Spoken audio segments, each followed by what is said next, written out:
Welcome to West of Tulsa. I'm CJ Ward. We are broadcasting right off the 101 freeway in Ventura, California. Thank you for listening, watching. I'm going to take care of some homework first. Like, follow, subscribe. Are we doing the subscribe button, by the way? I don't know. I haven't edited those shows yet, so I think Gabe's going to give me a subscribe button, or we'll put something in there. So yeah. All right. And we also have the westoftulsa.com. Go to our website, click on the tip line page, fill it out, send it in, find out. We want to know what you want to talk about. I mean, if you're talking about the wrong stuff, you got something interesting, great story. You want to tell us we don't know what the hell we're talking about? Exactly. We love that. Most of the time, we have no clue. Yes, exactly. Yeah, correct us when we're wrong. A few people have already, haven't they? Yes. Yeah. For sure. And if you've contacted us and we haven't got back to you yet, hold on. We will get to you, I promise. All right. Is that enough of the homework? I think that's enough of the homework. All right, good. All right. Packed house today. This is exciting. I even need notes, because there's so many people here I haven't met yet. Just met them for the first time, so this is super exciting. Everything is Porsche today. So if we mention another maker model, that just by coincidence, paying no attention to that. This is all about Porsches, right? Yeah, correct. Yes. Exactly. All right. Dan's in charge of all the buttons. There he is right there. I'm in charge. I'm just letting these ladies do what they want to talk about. This is all because of Dan. It is because of Dan. He put this one together. Yes, organizing a little party. A little Porsche party. And it was Dan's decision to kick Gabe out, so Gabe's not here today. We had no room for Gabe, actually. But Beth is back. Yay! Nice to be back. Welcome back. No, this is a great group. It is a great group. This is awesome. Yeah. And we the Porsche gals. Porsche ladies. Porsche women. I like Porsche ladies. Have you come up with like a name yet? Just Porsche people. Porsche Posse, something like that? No? Porsche Posse. There you go. We'll come up with a cool name. Porsche Posse. Posse. No, I don't know. I don't know. We'll come up with something cool by the end of the show. But Beth is actually part of the group. She drives the 911. Well, every now and then. I'm just along for the ride. This is my slogan, right? But I'm honored to be here with all of you ladies, and I can't wait to hear all the things that you want to share about your Porsche. They're beautiful. Caught you driving up, all of you. We got a parking lot full of Porsches right now. It's we awesome. love it. So Brenda Rippee, back. Yes, returning guest. Thank you so much. Thanks for coming back. Thanks for having me. All right, so I got to go to my notes now. I'm gonna make sure I get Brenda's right. So, TV makeup artist. Yes. With HBO included. Yes. All right. And Porsche speed enthusiast. Yes. All right. Yes. The faster she came the better. Peeling into the parking lot today. We knew exactly it was Brenda. What color is your Porsche, by the way? So she is a spicy papaya metallic. Ew, it shines in the light. It's She's beautiful. so pretty. So and she has a name. I did. I named her Charo because Charo the spicy. Very apropos. Gucci. That makes sense. Her name is Charo. Yes. I love that. Okay, and then we're going to start to my left here. We got Martina Kwan. Thanks for joining us. Welcome. Thank you for having me. We just met for the first time. So you have a really interesting background. I had to abbreviate your bio here because you've done so many crazy things. So we'll talk more in detail, but I'm just going to introduce you right away. She's done so many great things. Let me just rephrase that. You said crazy things. And maybe you've done some crazy things, but really cool things. But when you put it all together, it's like, how did she go from this to this to this to this, right? Yes. Okay. And they're good things, too, by the way. I was not. So... I know. See, that's why she's here, is to correct me, right? What were you insinuating? I don't know. What was I saying? Okay, so accounting, right? Mm-hmm. Accounting background. See, that's pretty crazy right there. Owns a racing school. Mm-hmm.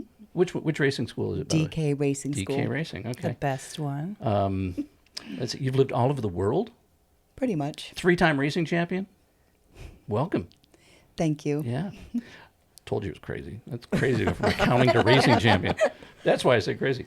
Lara Newton joining us. Yep. Most people would know you as That Porsche Girl. Yes. So you got a website, thatporschegirl.com. You've got the Instagram account. Yep. And huge amount of followers. We're all jealous here, by the way. Oh, thanks. Someday we hope to aspire to. We aspire to be half of what Lara does. Yes. Well, you're going to get all the wrinkles on your neck. That's a precision driving in films. Yep. Doubling actresses and. Yeah, I was about to say it's not quite body double. Not quite, or is it kind of? I had done that too, but not. I had actually been asked to do Julia Roberts' nudity at one point, and I said no. Somebody will do mine someday. So, so I was better off doubling them. And if they didn't, like Mary Louise Parker, I doubled her because she didn't have a license, things like that. Sometimes there's a child in the car, so I'm the driver for, just to make sure that it's safe. And sometimes I do commercials where it's car to car, and we're very close to the camera, so. They have to have somebody who's a skilled driver. So you watch certain movies and go, that's me. Yeah. Now, do you yeah, stunt sure. driving, Lara, or strictly just this precision driving? I would say Martina's closer to that. She's terrifying to drive. No, it's just really precision, where it's just I don't bump into things, like cameras and things like that. But it's really kind of a skill of trusting the other driver as well. So when you're going at a certain pace, you got to keep that pace because you may hit the camera guy. So it's kind of a problem. Right. Yeah. That never goes over well in Hollywood when you run over the camera guy, right, Dan? I'm a professional pacer. I worked on a show called Prison Break, which many people probably don't remember. I was with you on that. Well, I did some. This was in Morocco, though. Did you? I don't. No. Yeah, this was in Morocco, and I ended up as a camera person in the back of an SUV, getting away from the bad guys with like mortars going off. Earth, whatever it is, the earthware mortars and stuff. All the dust going up in the air, and it's pretty wild. That's why I was curious about precision driving versus stunt driving. Stunt driving is just another level of talent that is I just used to love to watch the stunt drivers because they're so insane. And I've seen guys, I saw a guy broke his back because he launched over a thing and hit an embankment. So it's really, stunt guys are beat up a lot. High risk. It's definitely high risk. Yeah. Dare I use the word crazy? Crazy. I think you can use crazy. In this case, yeah. Full circle moment. Okay. It's okay. Yeah. All right. Lastly, we have Dilun Wu. Hi. Welcome. Thank you. Active PCA member. You're the social chair for the LA chapter right now, right? Yes, I am. All right. And then you've got, I'm going with the crazy theme here, but dog toys. Yes. Tell us a little bit about that, because I did a little Google search and up popped dog toys, and I'm going, it can't be her. Out of fire hoses? In a fire hose. So talk about that a little bit. What is that? Yeah, so we have a 5-year-old Choco Lab, and it all started with him because he's super tough on the toys. And we came across an opportunity where one of our friends' dad was a fire chief at a local fire department, and he said, hey, we're just throwing out the decommissioned fire hose into the trash and, into the landfill. If there's any way you guys could recycle them, that would be great. And we're like, okay, well, let's see what we could do. We love to solve problems. And this would be a great way for Rocky to have many, many indestructible dog toys. So we figure out a way to clean them, to make them into dog toys. And we started making them in our basement. So you sell them then? We sell them, and then we fund them for our operation and donate them to local animal shelters. Oh, that's a great idea. That is awesome. So we've partnered with SPCA nationally to donate over 1,000 toys so far to local animal shelters. And close to destructible, or do they still eventually? Close to, right. For sure. 'Cause we've had labs, so we know it. Yeah, for sure. Are they sections of the fire hose, or do you kind of repurpose them and mold them over the shape of something? That's a great question. Our goal is to use every inch of the decommissioned fire hose. Wow. So, for example, we've received donations from local fire departments with their 5-inch, the big rubber yellow hose, right? And we made them into different toys, chew toys, tug-of-war toys. Wow. So anything that we can get our hands on, and we'll make them into something. The purpose is to reuse them and not put them into a landfill. Do you deliver these with your beautiful Porsche? It's a delivery truck. Yeah. Fire hoses sticking out the windows. That's awesome. That's a great idea. Put a dog bone on top of your car. Porsche delivery. Yeah. And if we do hear any barking, he's here. He's here. Yep, yeah. he's here. So if we hear a bark, all right. If you hear a bark off camera, that is Dylan's dog saying hi. Rocky, right? Rocky. Rocky. Yep. All right. Cool. So we mentioned it, but I forgot to ask. What did you drive here? Oh, I drove 2024 base model Macan, but she's definitely not base. Yeah. No, She's we know so you pulled up. base. Yeah. She's so base. Yeah. With the papaya seat belts, right? Yes, Yeah, the orange they're seat beautiful. belts, the orange trim. Beautiful. Everything matches. Everything matches. Yeah, Yeah, it's it nice. matches my hair. It's all You can't one. even see her when It's she's all in the car. spicy fire, Dylan will send me pictures like, "Hey, are you driving? Is this you right now?" And I'm like, "No, I'm on set." And she's like, "Oh, there's one more out here like you." I'm like, foiled. You didn't drive the Porsche Don't 911. ask me what I No, drove. okay, I won't No, ask it's you that. embarrassing. Okay, This let's is a move Porsche on. show, so we Let's won't move on. talk about that. All right. What'd you drive here? I drove my Cayenne S. Nice. It has a beautiful sound. Oh. Tell us about that. It's different than other Porsches. That's so interesting. Compared to my race car, it's so quiet, in my opinion. So, but it's a great car. You can really drive fast and evade being caught. Whereas if you drive a car like a GT3 RS or a 911, you attract more attention. So I love this car. You go under the radar. Oh, interesting. Under the Okay. radar. Go Okay. under the radar. Yeah, All right. love the car. Okay. It For has a street beautiful, driving. it has a tone to it, is what I was getting at. Okay. Would you agree? Compared to the 911, I don't hear it, but that's interesting. Does anybody else Compared hear to a it? Corolla, There was- I think- definitely. I heard it. fan was, I the did fan hear was a on. little The rumble. fan was running when you were. Interesting. Oh. Is that what it was? Yeah, it was the fan. Okay. Yeah. Oh, okay. I don't hear that with my Acura. She was probably I'm just pushing gonna it say pretty that. hard. If anybody would know, it's Lara would know exactly what it sounded like. Exactly. It came in the fans going. I'm like, she's been speeding.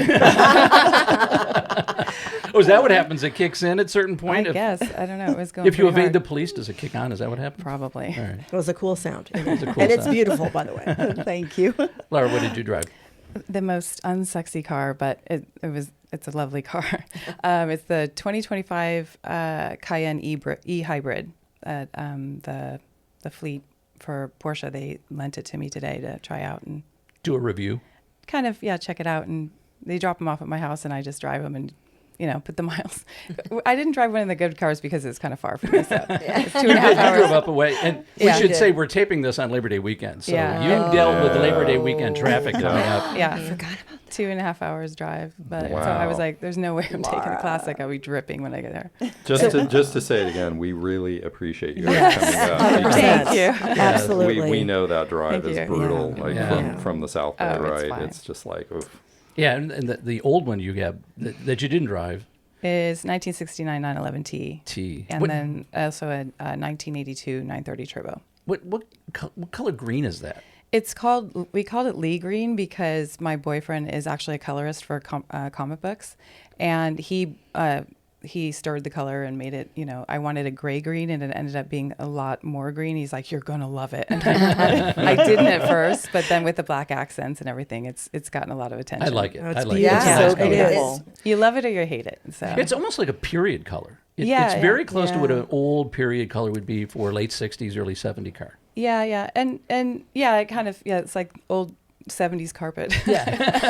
Or refrigerator. Refrigerator, Yeah, yeah, like an yeah. avocado refrigerator or something like that. Wow. You don't see many Yeah. of them, that's for No. sure. No, yeah. but I really thought like that it. was a stock color because it Yeah. looks so period. Yeah. No, Porsche Wow. AG has called me to ask me if I could share the color code, and we're like, no. Really? But somebody copied exactly. It's on a 912 somewhere in like South Korea or Indonesia somewhere. But I thought it was an AI version of my car. I was like, something's different, but it's almost exactly the same color, the same wheels, the same everything. So they've completely copied my car. Wow. Did you call up and yell at him or anything? No, it was You like gotta it's find 'em. flat. Luckily, they don't live in this country because I'd run them off the road. There you go. Dylan, what did you drive here? I have a 2017 718 Cayman S in Miami Blue. Yeah. And it's not just a regular, speaking of sounds, when you pulled up, we knew you had done something to it. Thank you. So what'd you do to give it that kind of a Throaty yeah, rumble. throaty We were rumble? calling it yeah. a feminine roar. I weren't called we, it, Brenda? I said it's like a panther. Yeah. Yeah. So it's interesting. Before I bought the car, I was talking to my boyfriend at the time, fiance now, soon to be husband. I was like, hey, I'm getting this car, but I want to mod it. So what can I do? So we collectively did some research. I was like, I want it loud. I don't want it to be stock. So I ended up doing a. Wait, actually, we're in California. I don't want to. Uh-oh. No, No, you did We'll it in erase that. Mexico. she did it legal. Well, Whatever well, it is, we should. I can put it. I can put a piece over she that. doesn't have I'll put a California piece plates, over that, Dylan. Anyways, yeah, Is anybody from California here? All out of state plates, right? Yep, Florida plate, Yeah. Pennsylvania plate, Yeah. California plate. Yeah, Yeah. You got California too. Yeah. and you're probably the fastest one of the whole group, right? Oh, And she's got a California plate on. yeah. See, I just opened up a question here, and I was like, no, I'm faster. She is the fastest She is the one. Okay, there's She no is, debate on that but one. there's I no would say there debate. is no debate. Okay, Yeah. all right. Zero. I don't know. I don't know about you, but she's really fast. What's the fastest each of you has gone in a Porsche? And it doesn't have to be legal. In Mexico, we always say Mexico. Mexico, yes, Mexico. in Mexico. Well, on a racetrack, it's obviously legal and different. So 180 miles an hour. Wow. Yeah.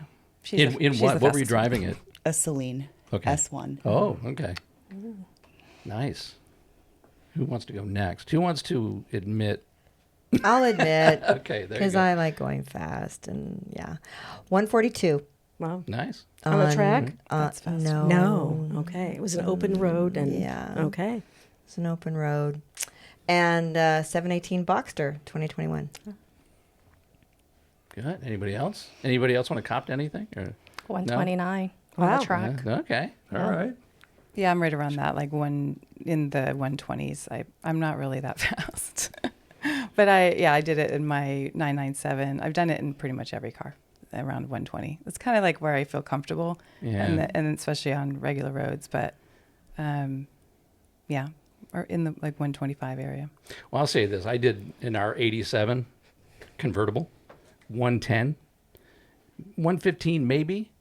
And I thought, oh, man, I wonder if this has any more. And I gave it just a little tap. And it's like, still took off. And I'm like, oh, man. My heart started pumping. I said, that was it.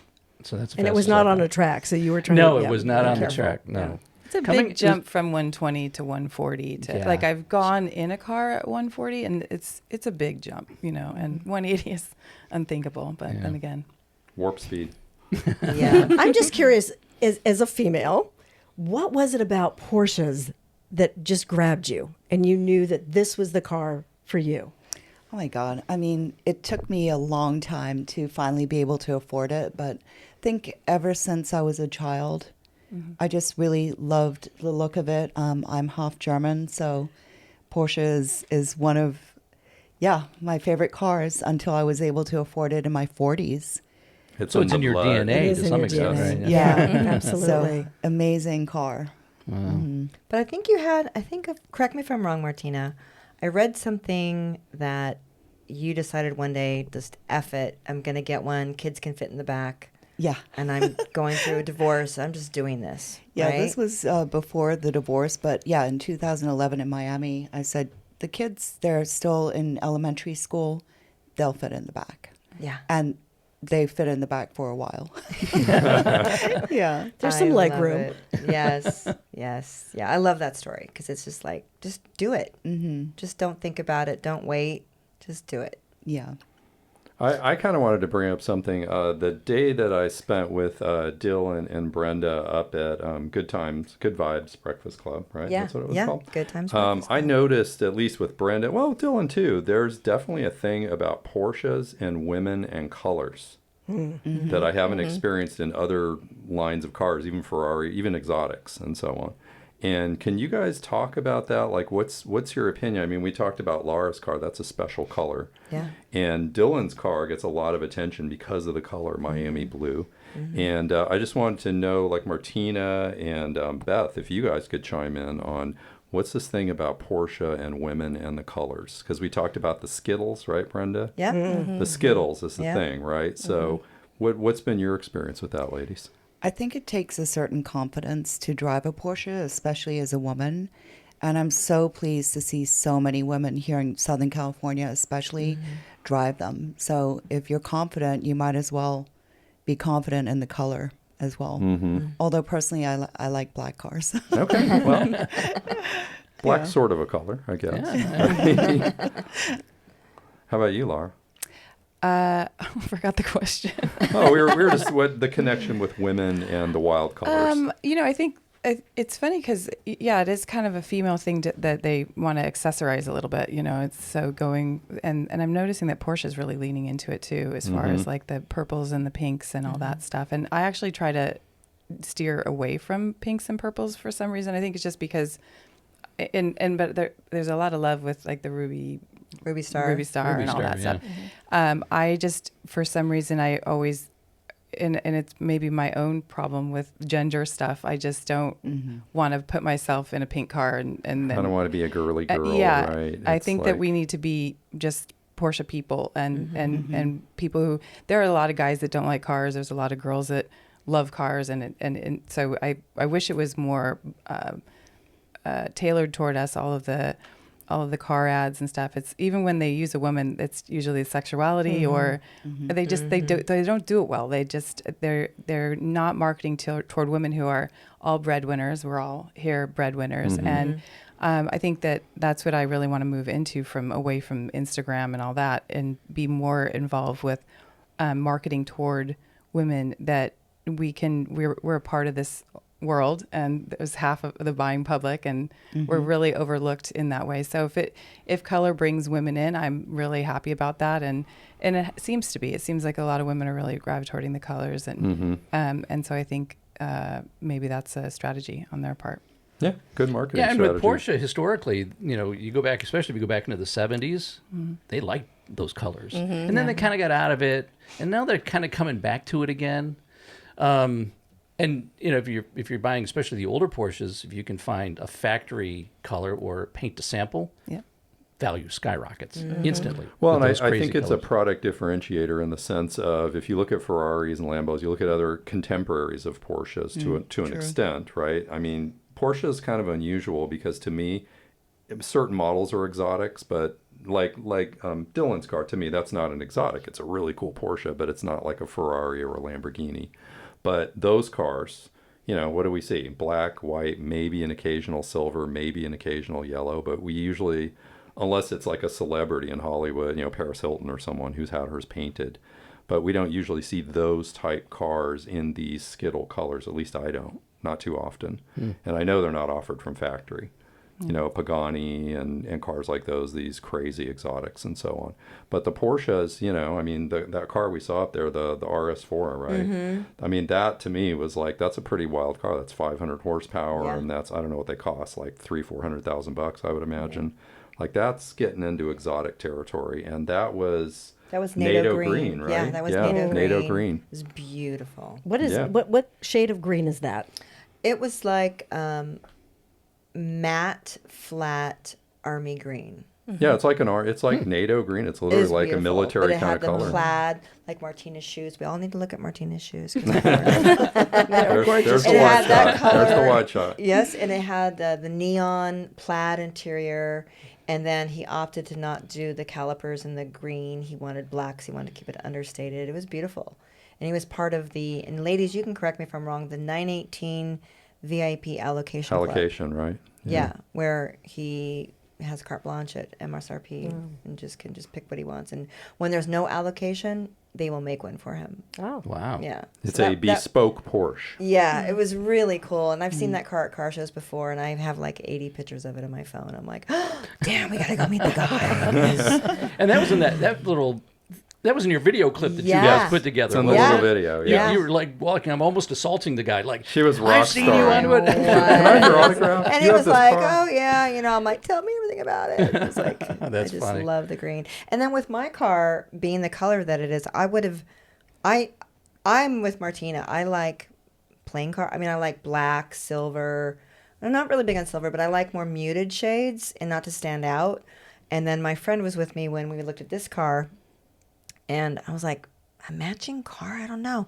And then I got in it, and he's like, oh, yeah, completely. You need to go for this car. And I'm like, maybe so. It's kind of growing on me. And then I was like, you know what? I am immediately melding with this car. I'm bonding with this car. Yes, we're doing this car. And it just happened, but I didn't go look for it. Well, it's like when you're attracted to people that look like you, or your dog starts to look like you. You have that with your car. You nailed me. Guilty as charged. So Dylan, you're wearing blue, right? Miami blue. That's it. Yes. But Dylan should tell us about her GTS that she had in that beautiful blue Macan. Sapphire. Yep. What that happened? I had. Yes. Yeah. That sounded like past Past tense to me. tense, yeah. I had. Yeah. This sounds like a sad story coming. Yeah. But Miami blue, right?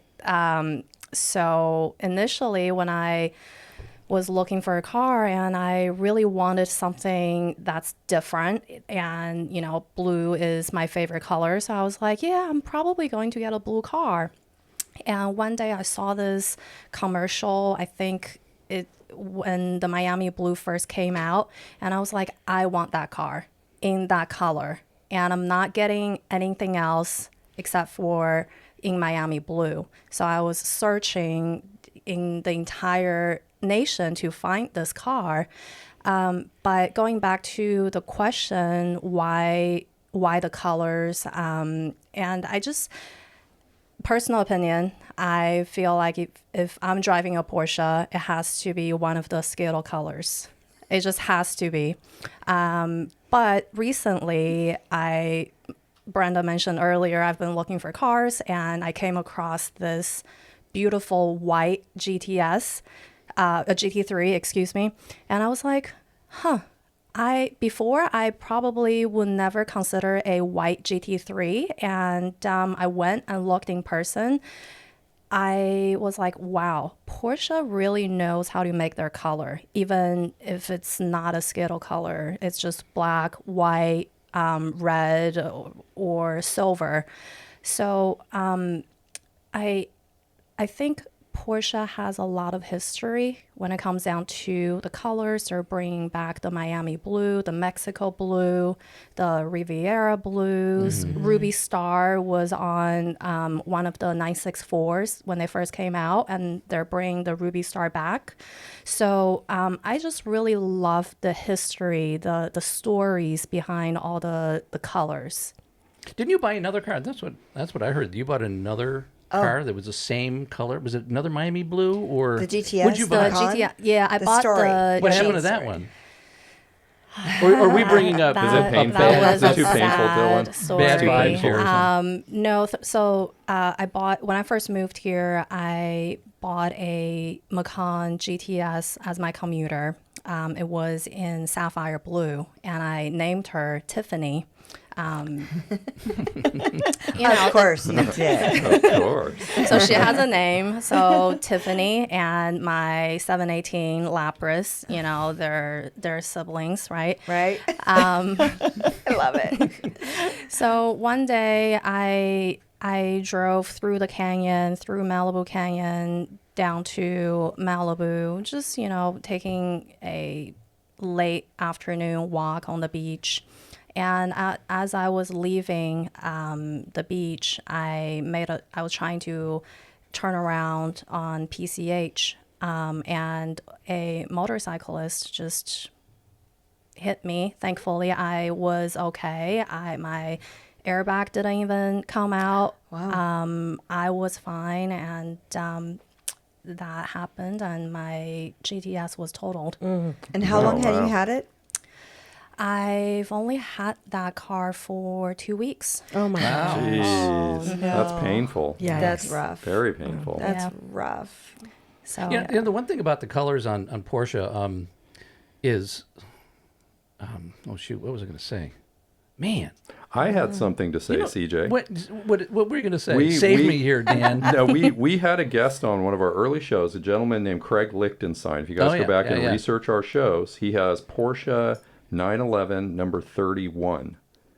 That car was bought in 331. Germany. 331, Yeah, excuse 331. me. Oh, was it 331? Yep. That was 31. Okay, The anyway. 331st Porsche ever built. Oh, 911. 331st Porsche, but the first 911, right? No, the 331st Porsche 911 ever built. Oh, okay. Anyway, that car was a press car that was bought in the 1960s by an Air Force officer at the factory, I believe in Stuttgart, right? Yep. And it's a brown. It's what was the color? They call it Braun 359 or something like that. Yeah, but it's just like this. 369. But it's this- got a lot of salmon in it. Yeah. I kept Yeah. calling it the Yes. Dana Point It's the coral. Dana Point- And I think yeah. it was the first one brought into Italy. yeah. It was the first car Right? serviced in Italy, yes. Okay. That's But what my he, point, Porsche. my because point, it would have been a bigger deal if it was the first 911 serviced in Germany. But well, he said, my original point was though that car is a brown that doesn't exist. Basically, it's a one of one. they were Because testing browns. It was it wasn't an official Yeah. color, and you know how things were back in the '60s. It's like, oh, you want to buy this? Like they thought he was coming in to buy a 356, and they saw the press car in the back. It was like, what's that? Well, that's going to be a new car, but we're not selling them yet. Well, you got to sell me that car. So It's gotta this be Air worth a Force fortune. officer actually bought it in '63, I believe it was. And it Yeah, wasn't that it was- expensive. And he brought the 64, typed yeah. out, hand typed out receipt from the Porsche factory. And it has 356XXX 911 typed in. And it's this brown. Wow. And it's a wild color. It's really cool. It's brown, but it has salmon overtones in it. We saw it out in the sun out here. Yeah. And so I agree. Porsche does have this lineage of like, wow, they just do things with color that the other companies don't do. Yeah. It's pretty wild. Well, now they have Sonderwunsch, which is like it's called Special Wishes. Basically, you can design your car, and even if you want to do it crazy with every wheel being a different color or whatever, Oh, really? they which I was surprised they would allow that because they're Right. such a more understated brand. Mm-hmm. So you can do whatever you want. They actually just unveiled one at Quail in Monterey Car Week, but which is a yellow, but they call it Auto Yellow, which is named after a dog, which is a white dog. So I don't know. A yellow lab, right? Yeah. Yellow Yeah, lab. no, it's a white dog, and but so you can do whatever you want. You can do any kind of color. So now it's kind of really opened up a lot, for people to really play. It's quite expensive. It's a big addition to, building your car and going along with that. And, you have your own designer, you have a special swipe key to get in. It's pretty interesting. Wow. Really becoming a canvas. Yeah. Right? Yeah. It's your own canvas. You can, and then they try to nudge you away from things that are tacky, but they will let you do it for the right price. And then who determines what's really tacky? You do. And so they will let you do that. Yeah. So for a price, they're for sale. Yeah. Well, I've heard stories when I talked about paint to sample, Yeah. and back in the day, and I think they still do it. People walk in, say, with a crayon and say, Yeah. I want it to match this exact color. And the dealer takes the crayon and they ship it to Germany and they match it up and they ship the car back with the crayon and say, there you go. Wow. And that's what they did for years. Do they still do that? Does anybody know? I I mean, think they do. Paint to sample. I think they do. I think when I talked to Todd at Santa Clarita, he's like, yeah, you can do paint to sample. It takes a long time. I would imagine. Yeah. But you can do it. There's a wait list, But I'm pretty sure. I mean, that's what my conversation was with him when I was buying my car because the color was so different. We were talking about colors a lot. And he's like, yeah, next time you just do paint to sample. I'm all, yeah, okay, we'll see. Okay, so they still do it. That's good to know because that's a big deal Yeah. in the Porsche world if you Yeah. can find those old paint to sample cars. There's one guy that I follow on Instagram, and he has an oak moss that I just adore. Ooh, that sounds It's pretty. amazing. It's like a deep black green that's metallic in the sun, but not. It's pretty incredible. Wow. Yeah. So Martina, being the person that prefers black here, what do you think of all this talk? Are you just like, I mean, I love the colors. And Yeah. actually, my fiance, his favorite color for his race cars was voodoo blue, and he's now changing to a green.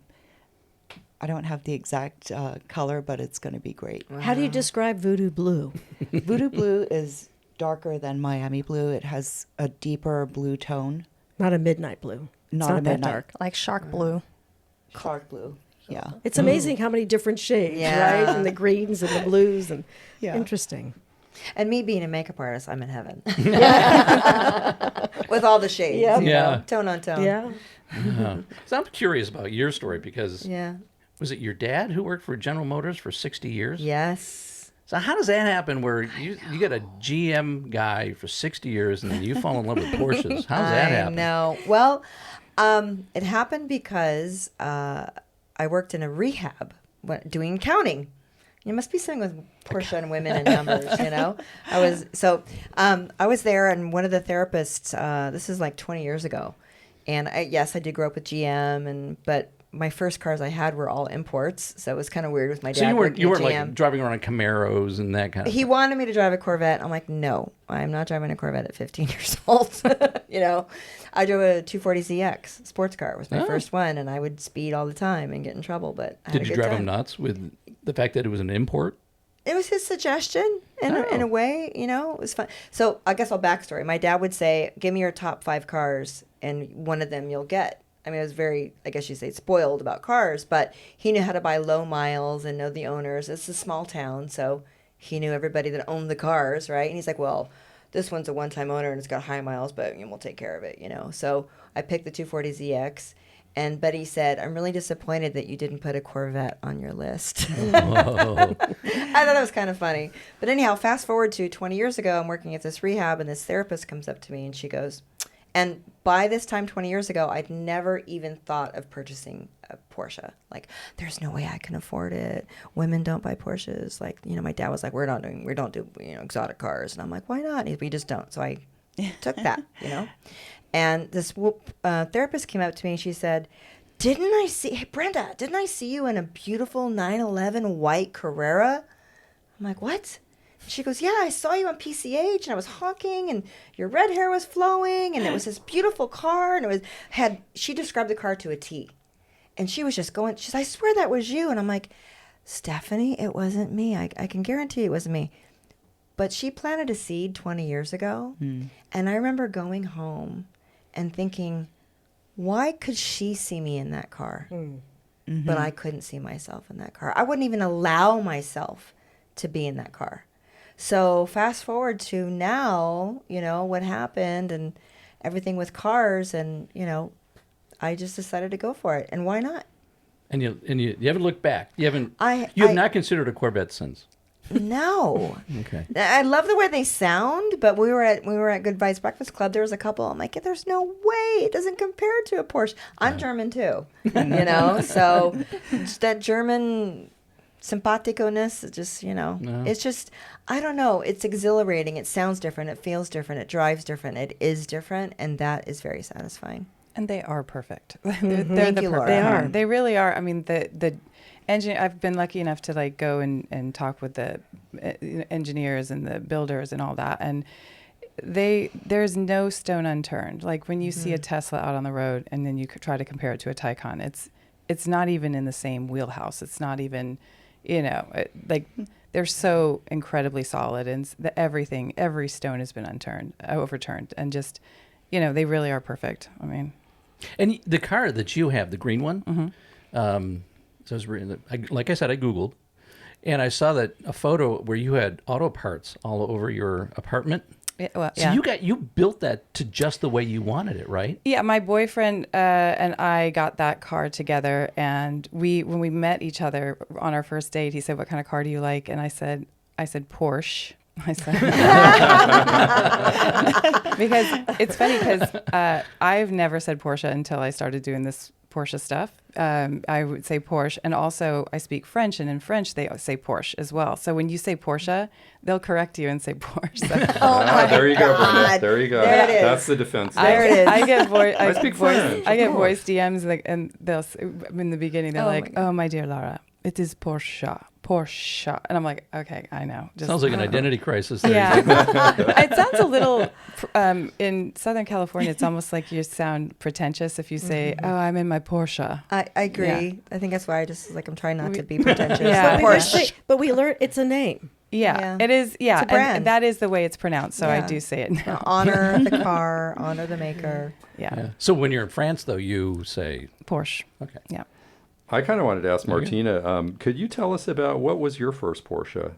What were you doing in life, and where were you in life, and how did you hit on the head with the bell like, ding, Porsche? Oh my gosh, what happened? Well, I was living in Miami Beach, and it was 2011. Okay. And I was finally able to afford one. And so I went down to the dealership and picked up my 911. And it's been an amazing car. It accompanied me on so many different journeys, coming to Southern California, moving to the Palisades, and then starting on my race car journey 8 years ago.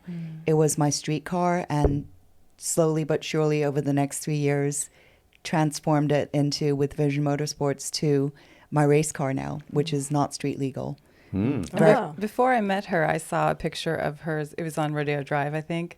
And I used to post other people's pictures, and I posted up hers and got her name, and I followed her because of that. But it just was, it's so you did. I remember when it was a normal car, and then now it's a complete gutted race car. It's, Wow. I have a video on my Instagram that's her driving me around the track, and it's terrifying. So it's Martina. It's caged. It's the motor is just like really. Yeah. Now, once again, I'm not a car guy. So your Porsche, your 911, that is still an air cooled, or for racing, does it turn into a water cooled? Or I'm sorry, I'm being naive. I don't know it's these a things. 997.2. Okay. And so basically we transformed it over a period of 3 years. So each year, first year, 2017, drove it stock, won the championship. Then we modified it slightly to win the modified championship. And then in that third final year was the GT4 class with Porsche Owners Club. And yeah, I love it. So did you win back to back to back? Wow. Impressive. Porsche Wow. clap. Porsche clap. Yes, absolutely. Porsche clap. Yes. Yeah, three-time champion in the same car. And my fiance recommended at the time.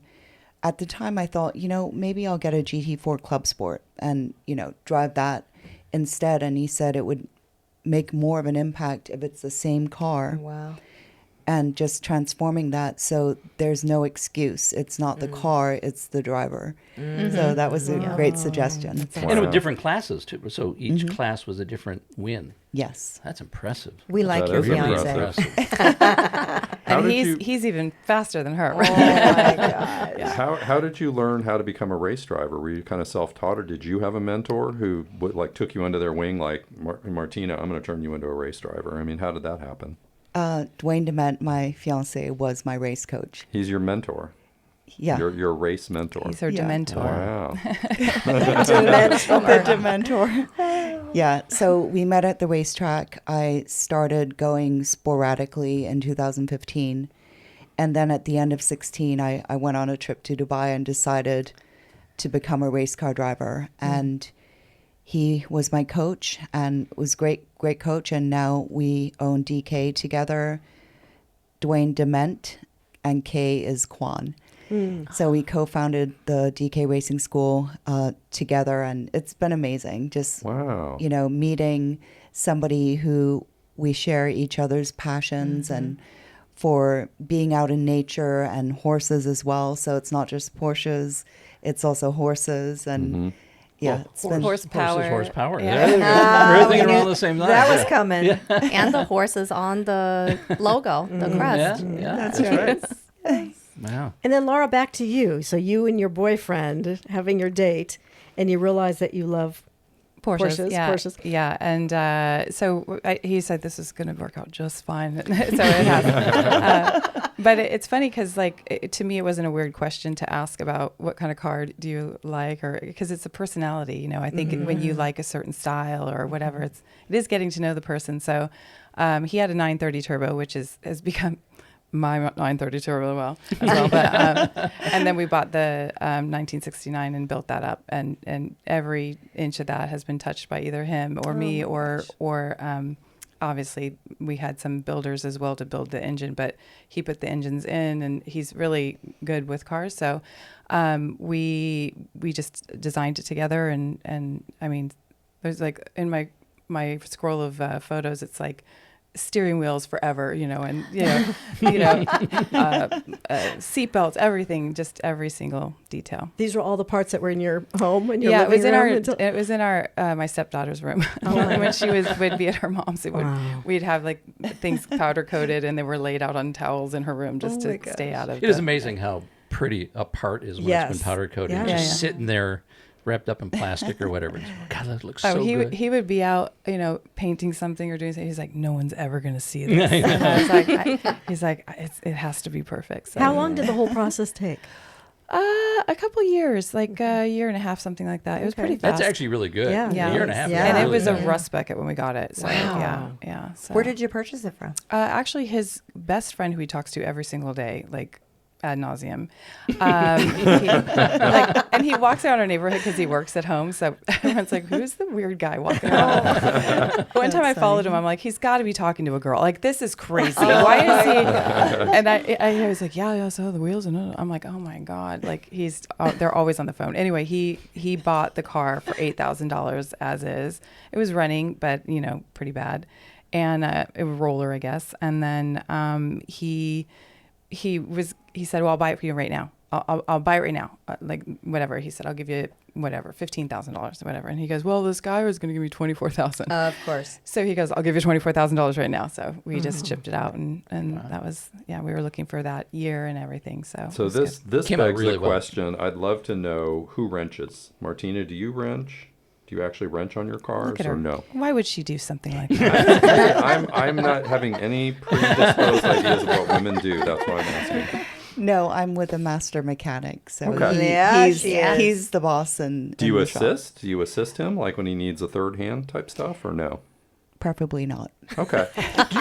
So you're not into getting greasy and getting under the car and pulling an engine and doing that kind of stuff, No. doing belts and so on. Okay. Do you ever jump in and just say, look, it's just not fast enough? Make it faster. Feedback. You give You feedback. get feedback. I prefer to race over being a mechanic. Okay. Yeah, okay. And then Lara, we just heard you. Did you actually get your hands dirty in doing that, or were you more supervising your boyfriend I'm and a putting supervisor. this together? In more ways than one. No, Love it. I'm a big feedback giver though. Like I get out, I go, something's wrong, something's missed. Like I don't, even when we first got the car back, it was really gassy smelling, and he's like, it's normal. I'm like, it's not normal. It's not normal. Like it smells like the house is gonna go up in flames any second. But so every time I get out, I go, something's off or whatever, and he'll go, oh, sure enough, something. Okay. Yeah, That's valuable. yeah. An That's very adjustment, valuable. maybe running too rich or something Yeah, like you that. can feel it. Yeah. Like he'll adjust something. I go, no, adjust it back. I don't like that. Yeah. But Okay. And then Dylan, any wrenching? I don't do manual labor. There you go. Fair enough.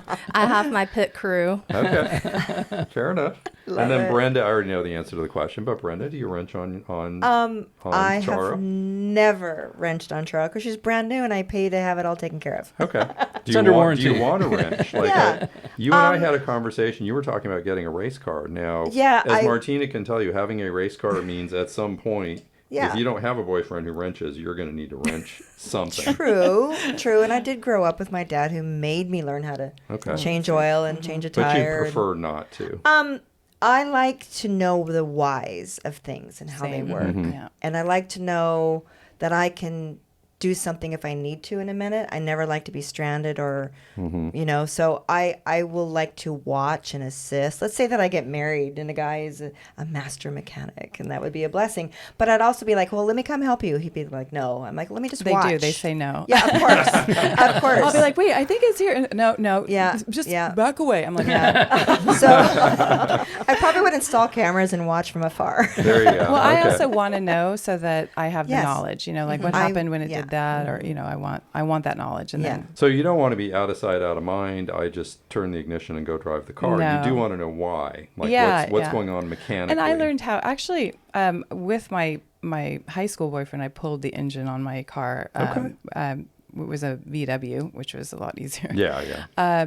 And I did know how to start it with. I used to put gas in the ashtray, and I would pour it right into the carburetor, Yeah. and it Yeah. would kick up. Sure. And eventually it caught fire. But Oops. I was going to have a follow-up question, but you just answered it. I did get it. It was like a movie, and I've told the story before, but it was like a movie because I was in all white. I was heading to work, and I was so frustrated. I was like, oh my gosh, it's not turning over. It's not starting. And then it all of a sudden, it just went, it just, poof, flame. And then this guy was watering his lawn manually. And I'm like, give me your hose. And we put it right out. So I actually sold it as is. Wow. Yeah. So then you Okay. get water in the carburetor. That's the next problem. Oh, yeah. I mean, it was a terrible car. So. I had to work on it. I think that's what it is. You don't want to work on cars when you've had to work on cars. And I always say a little prayer for when I pass people that are pulled over. I passed a guy today on the freeway. They were just a whole team of guys in a truck, just like it was stalled. And I was like, oh my gosh, I'm so sorry. Because I've been there so many times, Yeah. Yeah. Speaking of VWs, Beth still misses I still hers mourn the bug. loss of my 66 Bug. Oh. That was her. I love that car. I had a But 64. my favorite story is when she fell in love with the Porsche. You want to tell it? Or Well, do you want to tell? You want me to tell it or you You tell can it? tell it if you want. I will just say that it's like a kit glove. Like you've had it your whole life. You sit at it. It's like an old friend. It is like an old friend, and it just kind of envelops you. And I'm big about smells, and I love the smell of those cars. So yeah, so when our daughter started driving, I gave her, at the time I had an Acura GSR. And I didn't really give it to her, but I let her drive it. And then the question is, what are we going to replace it with? And I was like, well, I want to go out and get an old Porsche. She's like, we should get a Honda. She'd get a used Honda because it's practical. And I'm thinking practical. I'm thinking financial reasons, and we're dealing with a lot of different things in life. And I'm like, why are we going to spend money on a Porsche? Well, we can use that money to help pay for college down the road and all these things, which never happened. Well, my biggest Because then you don't want to sell it. Yeah, Well, that's the problem. My biggest argument was, okay, wait a minute. In 5 years, the Honda is going to be half the price. Yeah. The Porsche is going to be maybe double. Yes. Yeah. Which is exactly what happened. Yeah. Yeah. And it was, we bought ours 12 years ago, so just before the 911s, took off. So we buy this thing, and at one point, What year is it? 87. Okay. So it's got the G50 and I wanted 87. I wanted the 87 or 88. That's kind of what I was looking for, and I just kind of like the rawness of it. I mean, it's a really raw car. So I find one in LA, and it's garage. The guy's got all the documentation for it. It's original paint, all that stuff, everything I wanted, right? And so I go down to LA to test drive it, and Beth wouldn't go with me. I couldn't go with you. There's a difference. Well, you kind of rolled your eyes and I get into it. because All I right. was probably working. So yeah. So who wants to go? One of our daughters. So what was she? Maybe 14 at the time, something like that. So Natalie goes with me, and we drive down to LA. And the whole way down there, she keeps saying, "My boyfriend says the 911's the ugliest car. Oh my God, my 911, it's the ugliest car. The ugliest car." Blah, blah, blah. I'm like, "Oh God, your boyfriend's a freaking idiot." So we get down there, and it's in West Hills. We pull up. It's sitting in the driveway, and Natalie looks at me and goes, "Is that the car?" And I said, "Yeah." She goes, "Ah, that's gorgeous." Yeah. So we test drive it. And next weekend, I go down to buy it. I said, "Beth, you have to come with me." One, I had called the previous owners, and one of them, I asked him. He goes, "I love that car. Oh my God, I loved it." I said, "Well, why? If you loved it, why'd you sell it?" He goes, "Because my wife couldn't drive it. There's no power steering, and she had problems driving it. She couldn't, do her little 3-point turn or whatever it is." So I said, "Beth, you got to go with me because you have to test drive this thing. Just, it's going to be ours. It's not just mine. It's ours." So we get down there. She starts driving, and she's driving around the valley. 5 minutes, 10 minutes, kind of pulls over, and she goes, "Feels like we've owned this thing forever." And that was it. And I bypassed a family funeral for that, by the way, an old family friend. Wow. Did you? I did. I Yeah, didn't even know it got about very that. complicated. Story but- just got but really that dark. was well, that was just part of the I'm like, this is important. I know, and that got really complicated. So anyway, So now if I mention ever selling it, what do I get? don't sell it. No, it's a beautiful car. Everybody Don't ever sell regrets it. when they sell it. Yeah. Everybody regrets Yes. it. You can Yeah. never sell that car, CJ. So- That car is so you. It's So then, we so love it. then for the next It's a 6 member months, of the family now, obviously. But. next 6 months, he comes running in like, "Oh my gosh, you have to come see this. The original floor mats are here, or the original, found the original tools for the whatever." Yeah. I mean, every little tiny detail, as you're saying, turning over every stone, right? Yeah. He was turning over and he was finding all this stuff. It was very cool. Yeah, that's fun. All Yeah. right. So she's a convert Yeah. from VW to Yeah. Porsche. Yeah, well, it's German cars. So Yes. that's how I Yeah.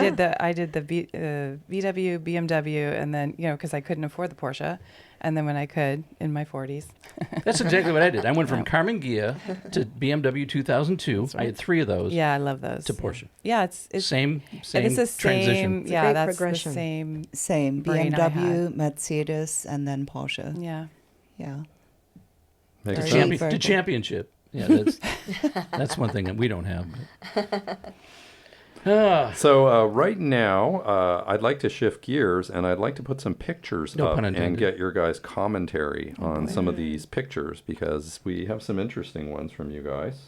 Yeah, if I knew we were all supposed to pose with our cars, I would have sent you some of me posing on my 911 Dan. You could still get some. It's in the back right now. It's not too late. I know a guy named CJ.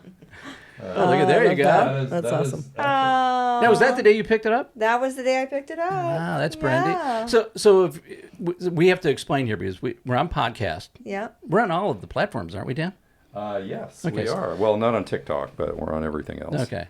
But at least the podcast, I mean, whatever you're on, But if you're listening on a podcast and you want to see what we're talking about, you have to go to our YouTube channel and search under West of Tulsa Show. Because if you go just West of Tulsa, you get a music video. Country music video, yeah. So West of Tulsa Show on YouTube, and then you can see these photos. So Brenda, There's our walk us disclaimer through. right off the bat. Yeah. What are we seeing here, Brenda? We're seeing my first Porsche. Porsche. Oh my A new God. word for the car. I'm just going to say Porsche because I'm used to saying it. It's my first Porsche purchase.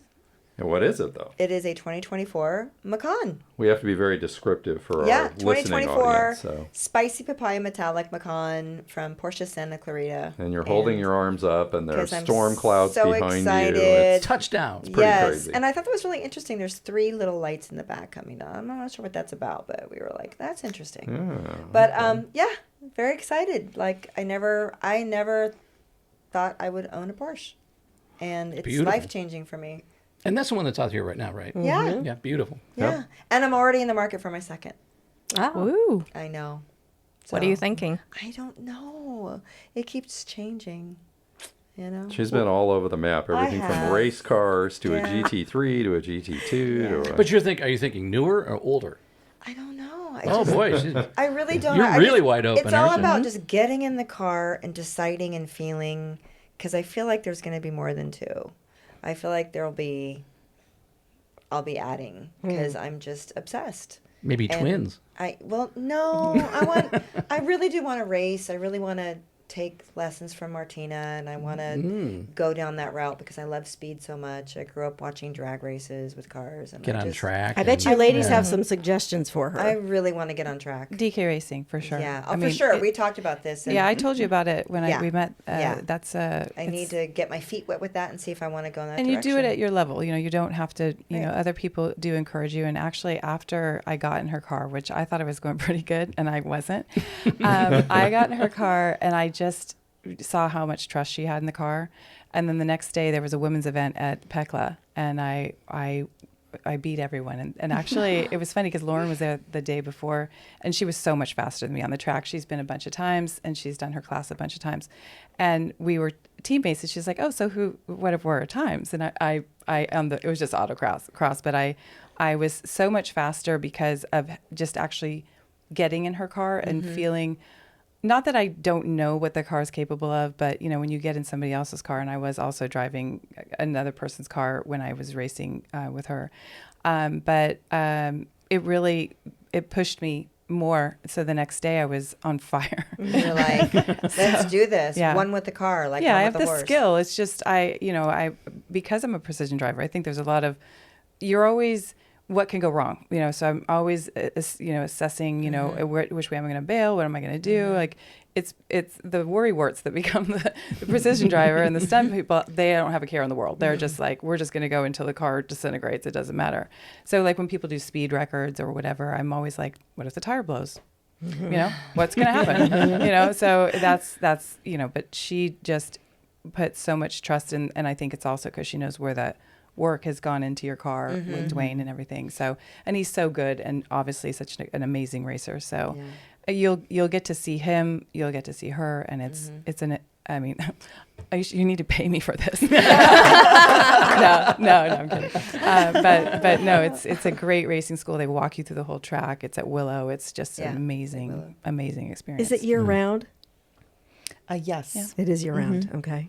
They actually live on the track there. Like they have the space just as you're coming in that they have, Okay. where they can live part of the time. Awesome. Right? Living, Yeah. right? Yeah. Mm-hmm. Yeah, right by the gate. Okay. Should we sell our house? We might want to talk about that on the drive back home. Yeah, okay.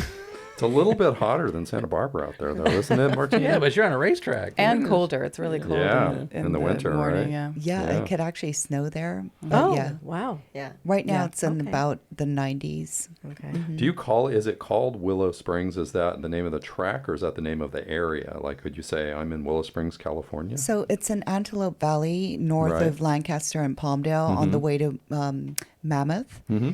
And the town is called Rosamond, and it's Willow Springs International Raceway. Got it. Okay. And so we're right by the gate, and it's amazing living right on a racetrack, and it's just gorgeous scenery.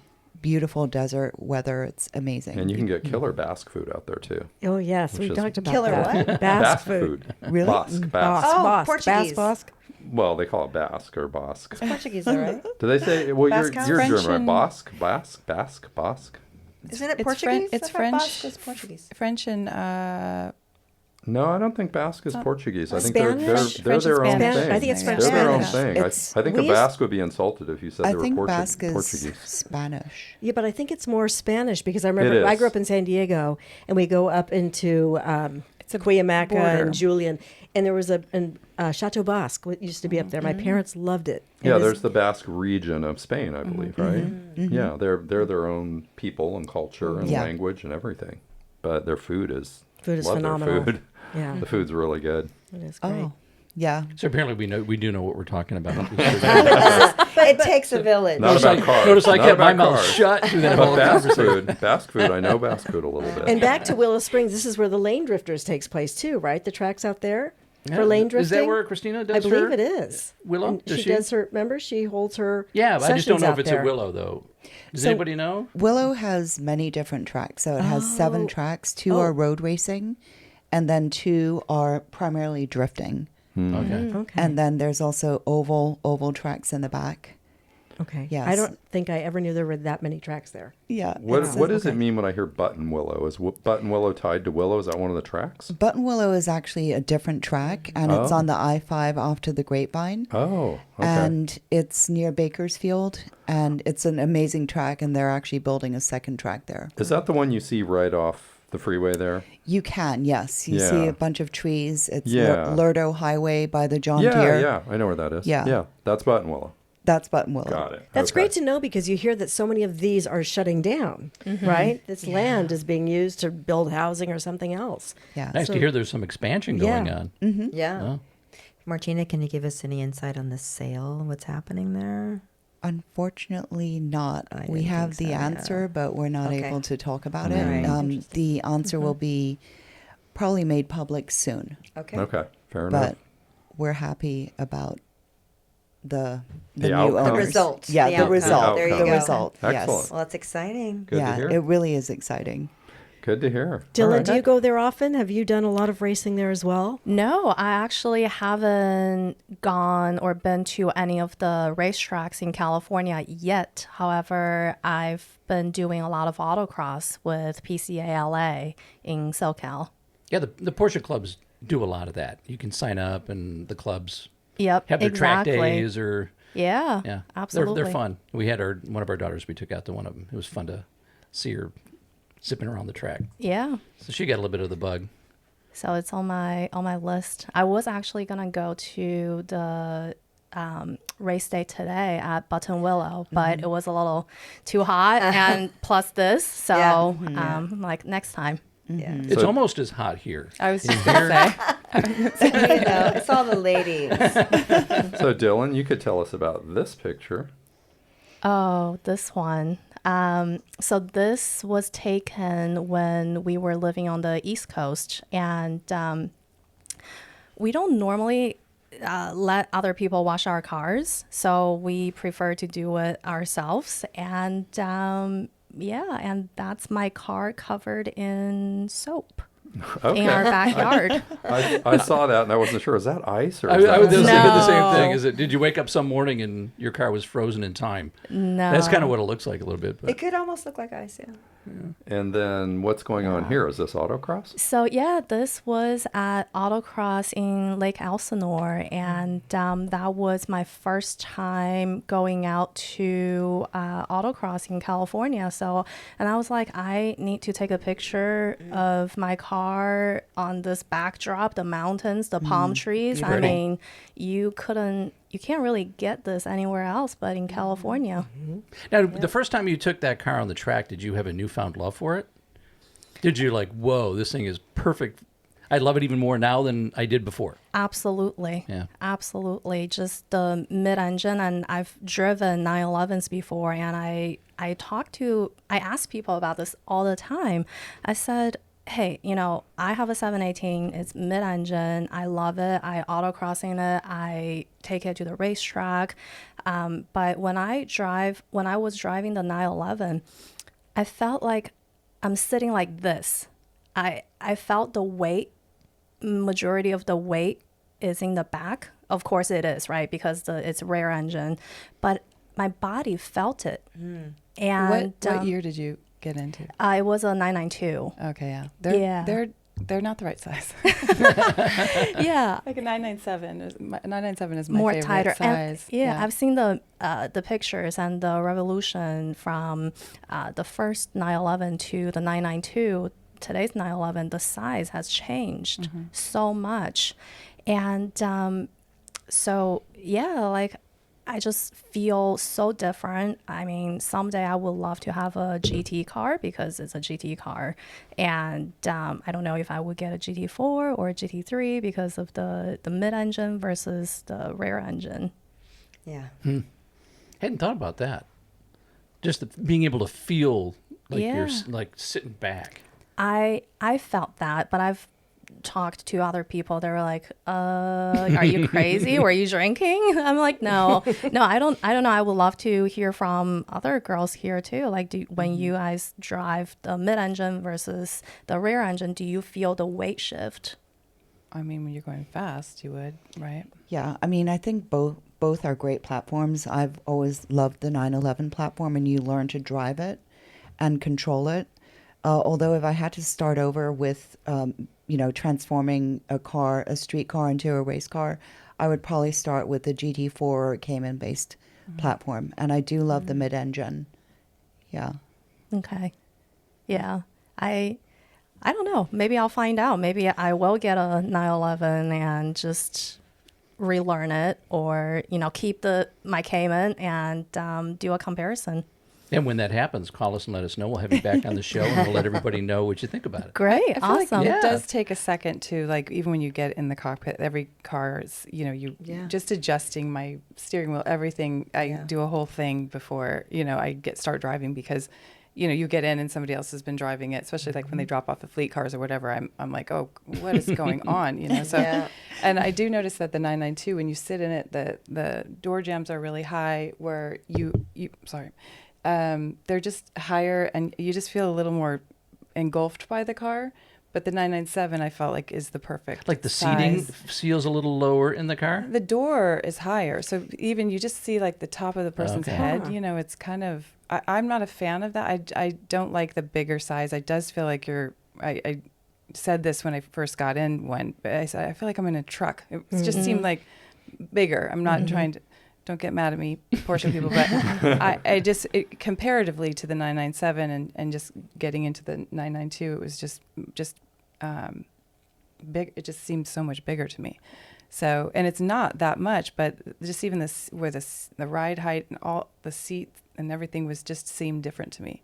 But then I've adjusted, and then you can kind of get yourself there. But I felt like just the 997 was just much more comfortable for me to just jump in and go.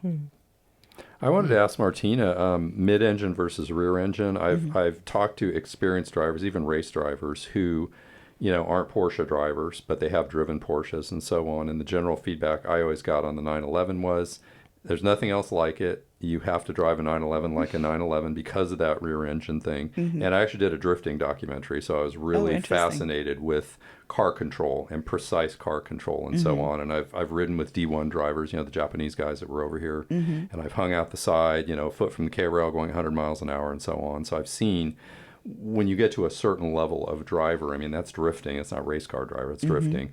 But I do know, do you have a preference? I mean, obviously you have a 911, so do you like the mid-engine platform, or do you really think the rear engine is just the way to go? Yeah, so like we just said, I prefer the 911, and I'm familiar with driving it.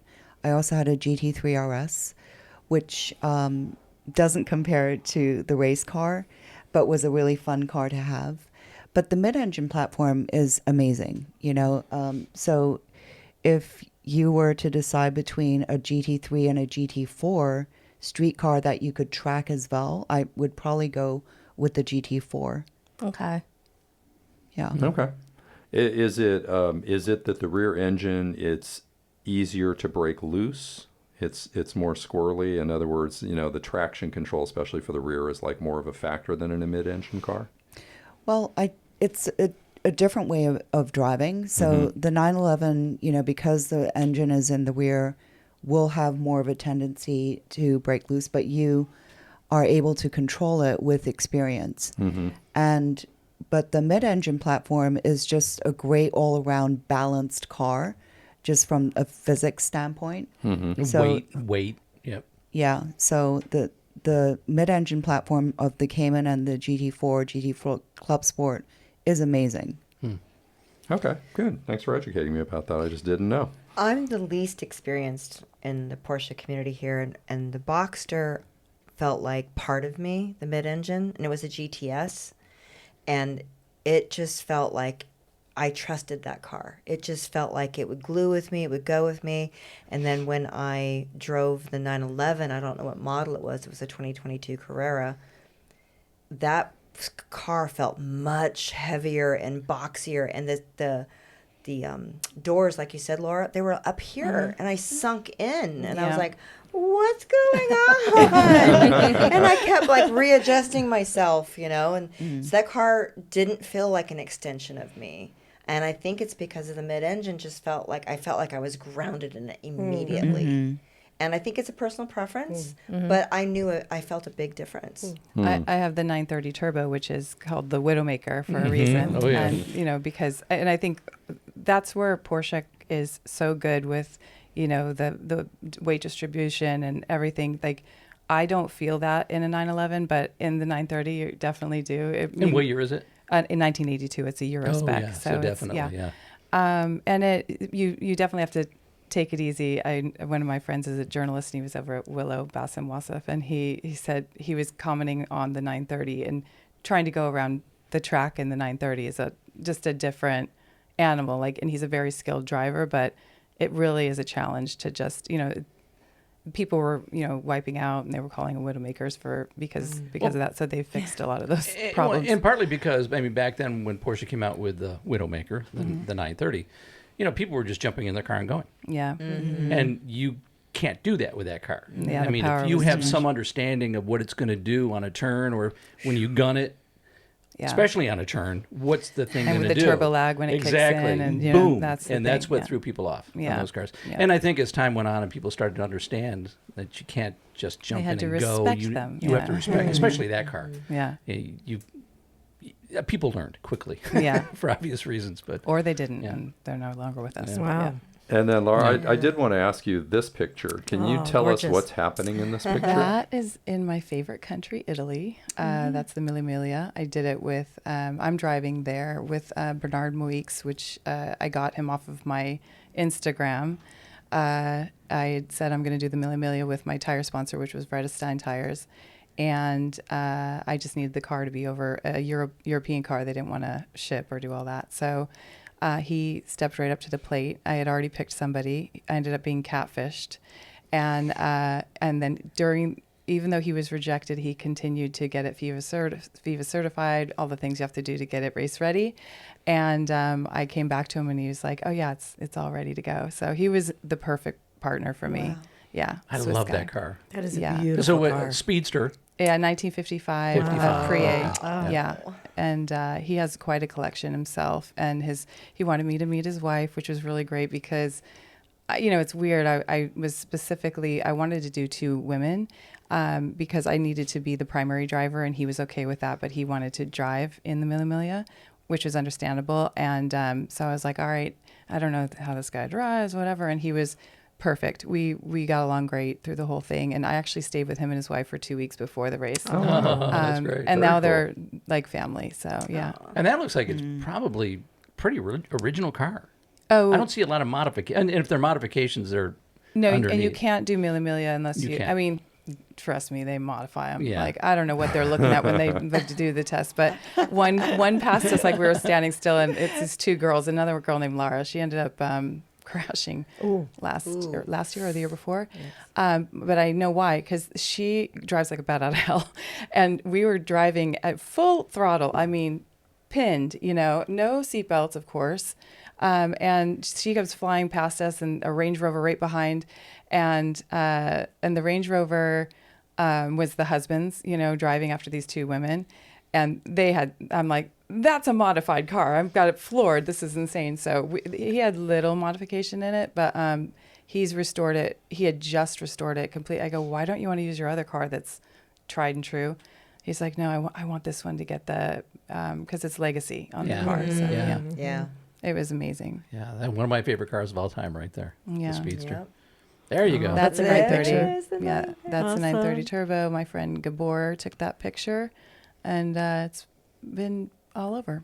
A lot of people use it. The color, the I was combination. going to say, looks what color is menacing that? a little It's almost bit. like a dark bronze. It's Yeah. matte. Yeah, it's actually underneath. It's a wrap, and underneath is Zin metallic, which is also what do they call it? Zinc metallic in English, because it's a German car. I mean, it's a Euro spec car. But yeah, we wrapped it, and it looks really. And we put the rear tires in the front to give it a little heavier stance, and then the rears are, so it's usually 7/8, and this is 8/9. So Okay. Flashing peace to the world. Is that what that was? It's just the coolest. yeah, I always say that's my signature move. My boyfriend goes, "It's your signature move." I go, yeah. No one's ever done that. That's what I always do. This is taken by, I started my Instagram, and then right after, like 2 days after, Bart Kirkins, who is a big photographer he has books that he puts out, A Flat Six Love Affair. And so he's like, oh, you want to do pictures? I'm like, here it goes, 2 days into the Instagram. And I said, yeah, well, I'll check it out, whatever. And then this is a day after I got back from Europe. It was early morning. He wanted to do it early morning. I said, good thing I'm on jet lag because I was waking up early. And I just put the glasses on. I had no makeup on, and he just shot me with the wind going. And so he's and the become black a and good white. friend. I like the black and white. That's all he does. It's all Where's this analog. at? Right. Where was That is in Huntington Beach. That's a in a great parking. shot. I It's love a it. parking lot. The guy's running in the backyard. It's so photojournal documentary Yeah, it's looking, great. even though I It's know candid. it's not. It's Southern super cool. California. That's what it looks The black and boats white. out Southern there, the guy California. running. Well, I yes. was moving around a lot too. He's like, "This is analog. This isn't a digital camera. Like, slow it down." So he caught a couple.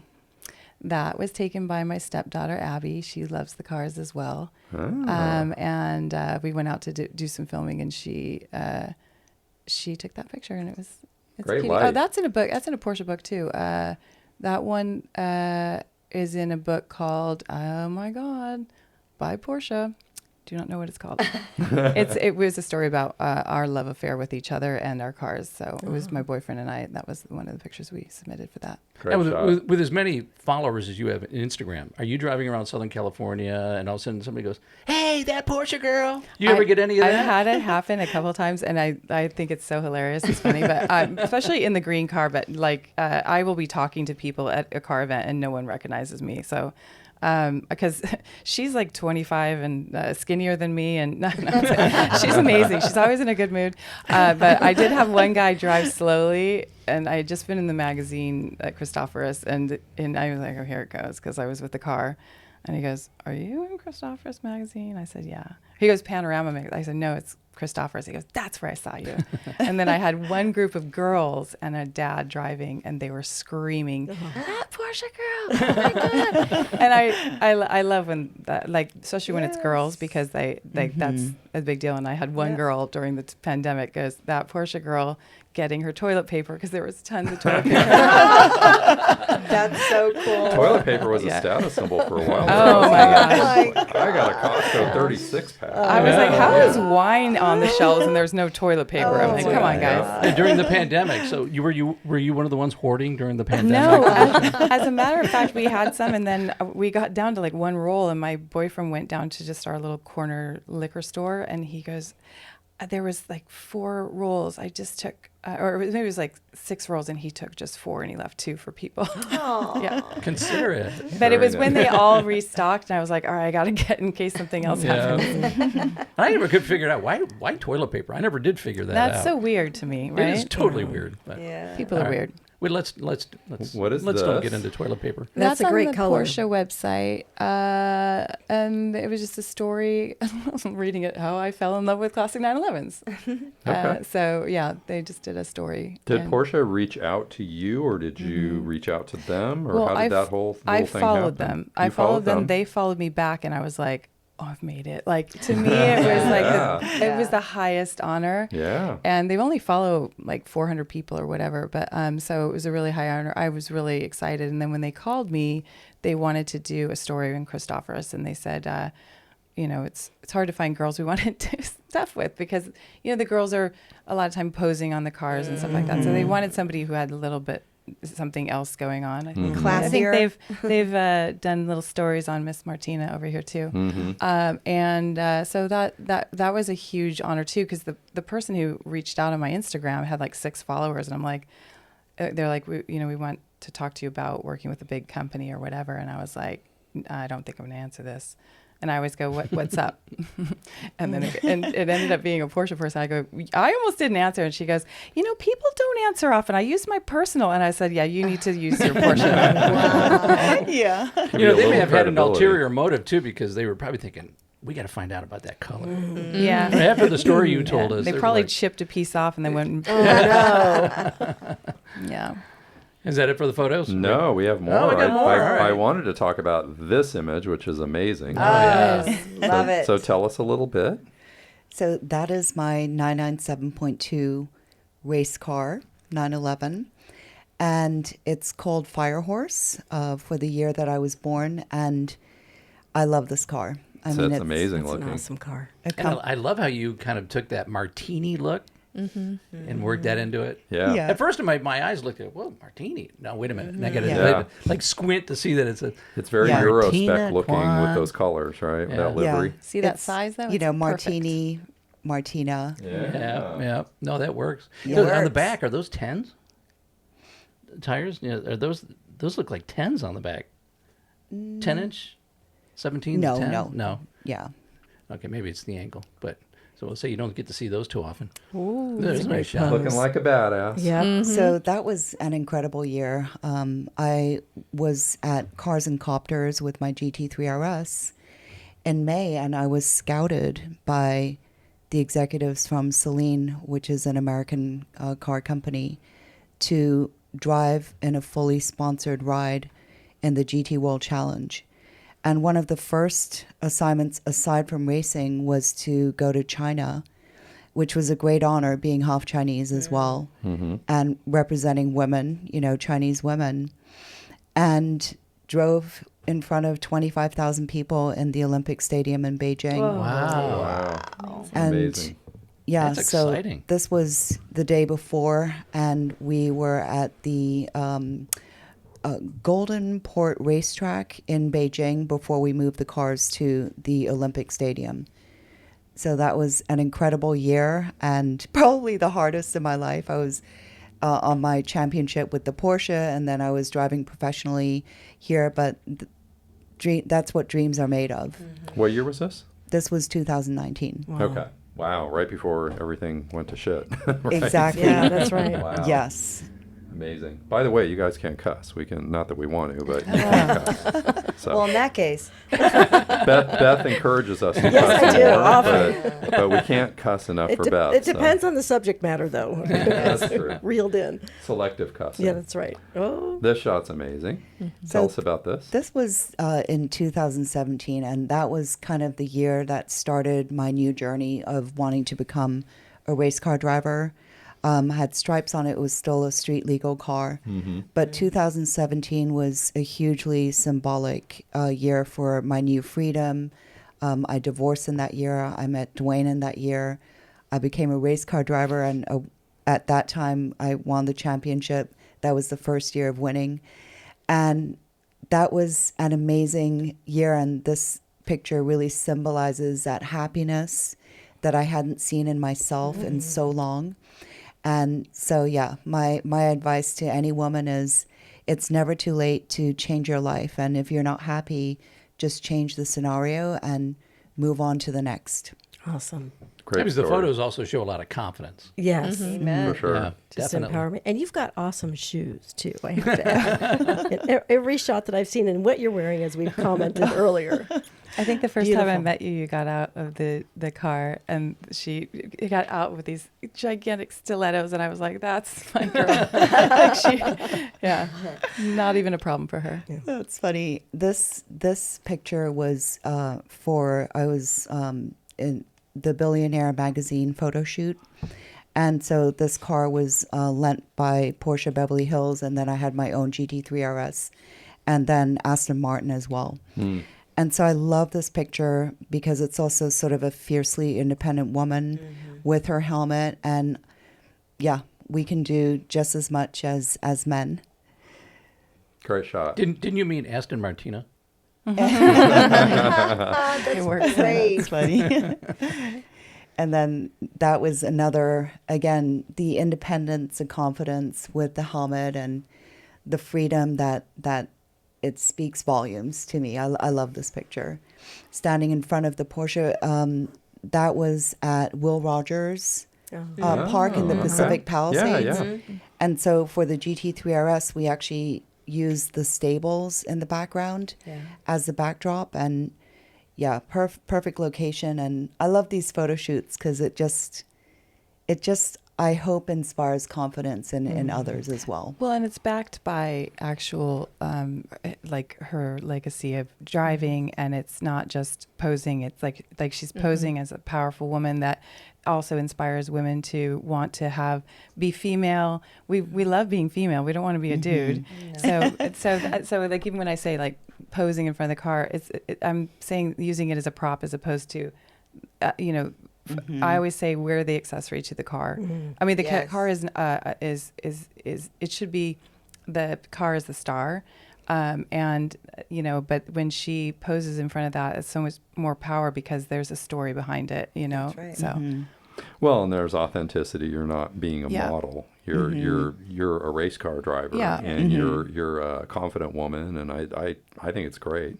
They're amazing shots. And like every guy who stands with his helmet and does it, and she can be just as female. Not in a Grecian gown though. Yeah, he can't do that. And then I wanted to bring this up, Oh, that's awesome. which is a great shot. Yeah. Love that Yep. shot, Brenda. Tell us about this shot. That was a really big deal for me because it was my first time driving a 911 ever. Ever. Even though it wasn't my car, it was a friend's car. And then the photographer was like, get on the ground. I'm like, really? And I'm super, super self-conscious. I don't want to be hoochie mama. I don't want to be the girl standing in front of a car if it's a friend's car, like, oh, sexy. No, I'm like, no, this is about power. This is about independence. This is about me owning this moment. I look at that and I go, badass. Yeah, for sure. That's a badass. It looks That, great. and I put so many miles on that car in 24 hours because I surprised so many girlfriends. I'm like, hey, I just want to pick you up and take you. They didn't know I had the car. And I'm like, it's your birthday. Let me take you out. It's like, wah! And I want to inspire other women like, hey, you can do this. So kind of like Martina in 2017, this was last October. And Vanessa, who's here right now shooting, she was there. And she might have even taken that photo. But it was a big moment for me. And that, again, I picked a green car. That's telling you it's something there. kind of That's telling you interesting, something. right? And Yeah. it's just it was a big moment for me. So to just like, admit, you want to have an army of women Porsche drivers, a veritable army, Brenda's army, right? yeah, not Brenda's army, no, women's army. Well, you women's know, army, yeah, but like yeah. I just I don't know. Laura and I could like talk when about it. you said you inspired your friends or whatever. That's Yeah. exactly when I saw a woman driving one and she wasn't married, like in my neighborhood. My mom said, "Oh, we're gonna go and see her new car," and I was like, "Oh, it's a Porsche! Like this is insane. She doesn't have a husband. She's a businesswoman, and I always joke around. She wasn't a pretty woman. She wasn't like Barbie doll, where I was gonna aspire because she's so this or whatever. She was kind of just like whatever, and I just thought she was the coolest person on the planet. And from that day forward, it was like I want that. I can do that too, So, and that's what I just want for you know, when we're doing commercials these women, these young girls get to see, you know, that this is possible because a lot of women are intimidated by cars, car dealerships, all of it. Yeah. So the mechanic, all of it. So, you know, I think it's important to just be, you know, even just posing there and just showing how strong you felt in that moment. Yeah. That's the selling point. Exactly. And Yeah. can you put that picture back up? Because how do you guys know? Like, here's a question. I don't understand why Porsche, like, let's say Chevrolet, IROC, you know, here's a 2021 IROC, here's a 2022 IROC. But Porsche makes so many different models of the 911. Do we know why? They're German, you know. Like, why? Because it drives me crazy. Like, I'm trying to learn, like, what model of 911 Carrera is this? Do we know? How can you tell? Sometimes you can 992. tell. Yeah, but you can't really tell unless you see the badge The on back. some of them. Yeah, The back and the front So, and everything. I mean, I was just curious, you know. like it could be a GTS because the body itself is the same. It could be an S, a GTS, or whatever. If it's a turbo, you'll see different things. In The living on the back was just 911 Carrera. Okay, so it's just Carrera. Okay, Yeah. but Carrera, like, is it 962? Like, I don't It's understand all those it's numbers. not a 962 because that's a race car. Okay, see? So You'll learn all the yeah, numbers. There's yeah. so many numbers, and I thought I knew them all, and then there was way more. And then they add on a point too. Yeah, Yeah. like, you know. To complicate it even more, they So throw what some is more the numbers purpose in of there. that, Martina? Of the different numbers. Yeah, or like the point, and then, you know, it's so specific. Well, it's related to time, right? It's related to the model as well as the time. Okay. But what I wanted to mention about the different models and going to the racetrack is, so when you go to the racetrack, you're not comparing, let's say, you're not driving in the same class if you bring a GT3 RS. It's going to be a different class if you're in a 911, if you're in a 911S, Okay. a GTS, like each has a different horsepower and weight ratio and all that stuff. But so you're being compared apples to apples when you go. So I think that's something important that people don't realize. And they say, oh, that person's going to be so much faster if they're in a GT3 versus like a 911, but they're going to be in separate classes. Okay. So, yeah. That helps. It definitely helps. But yeah, the point too is just they've made modifications to make it faster. You know, maybe they've changed the suspension a little bit. So you might not be able to see that the differences, and sometimes it might just be something visual that might be slight. But usually you can't really tell the difference between a 1 and 2. Right. You know, And it's also a generational thing. So 997 is a 2009, but it was the second generation of the 997 with improvements. and it had physical. You can tell a 997-2 over a 997-1. Oh, Yeah, love that. yeah.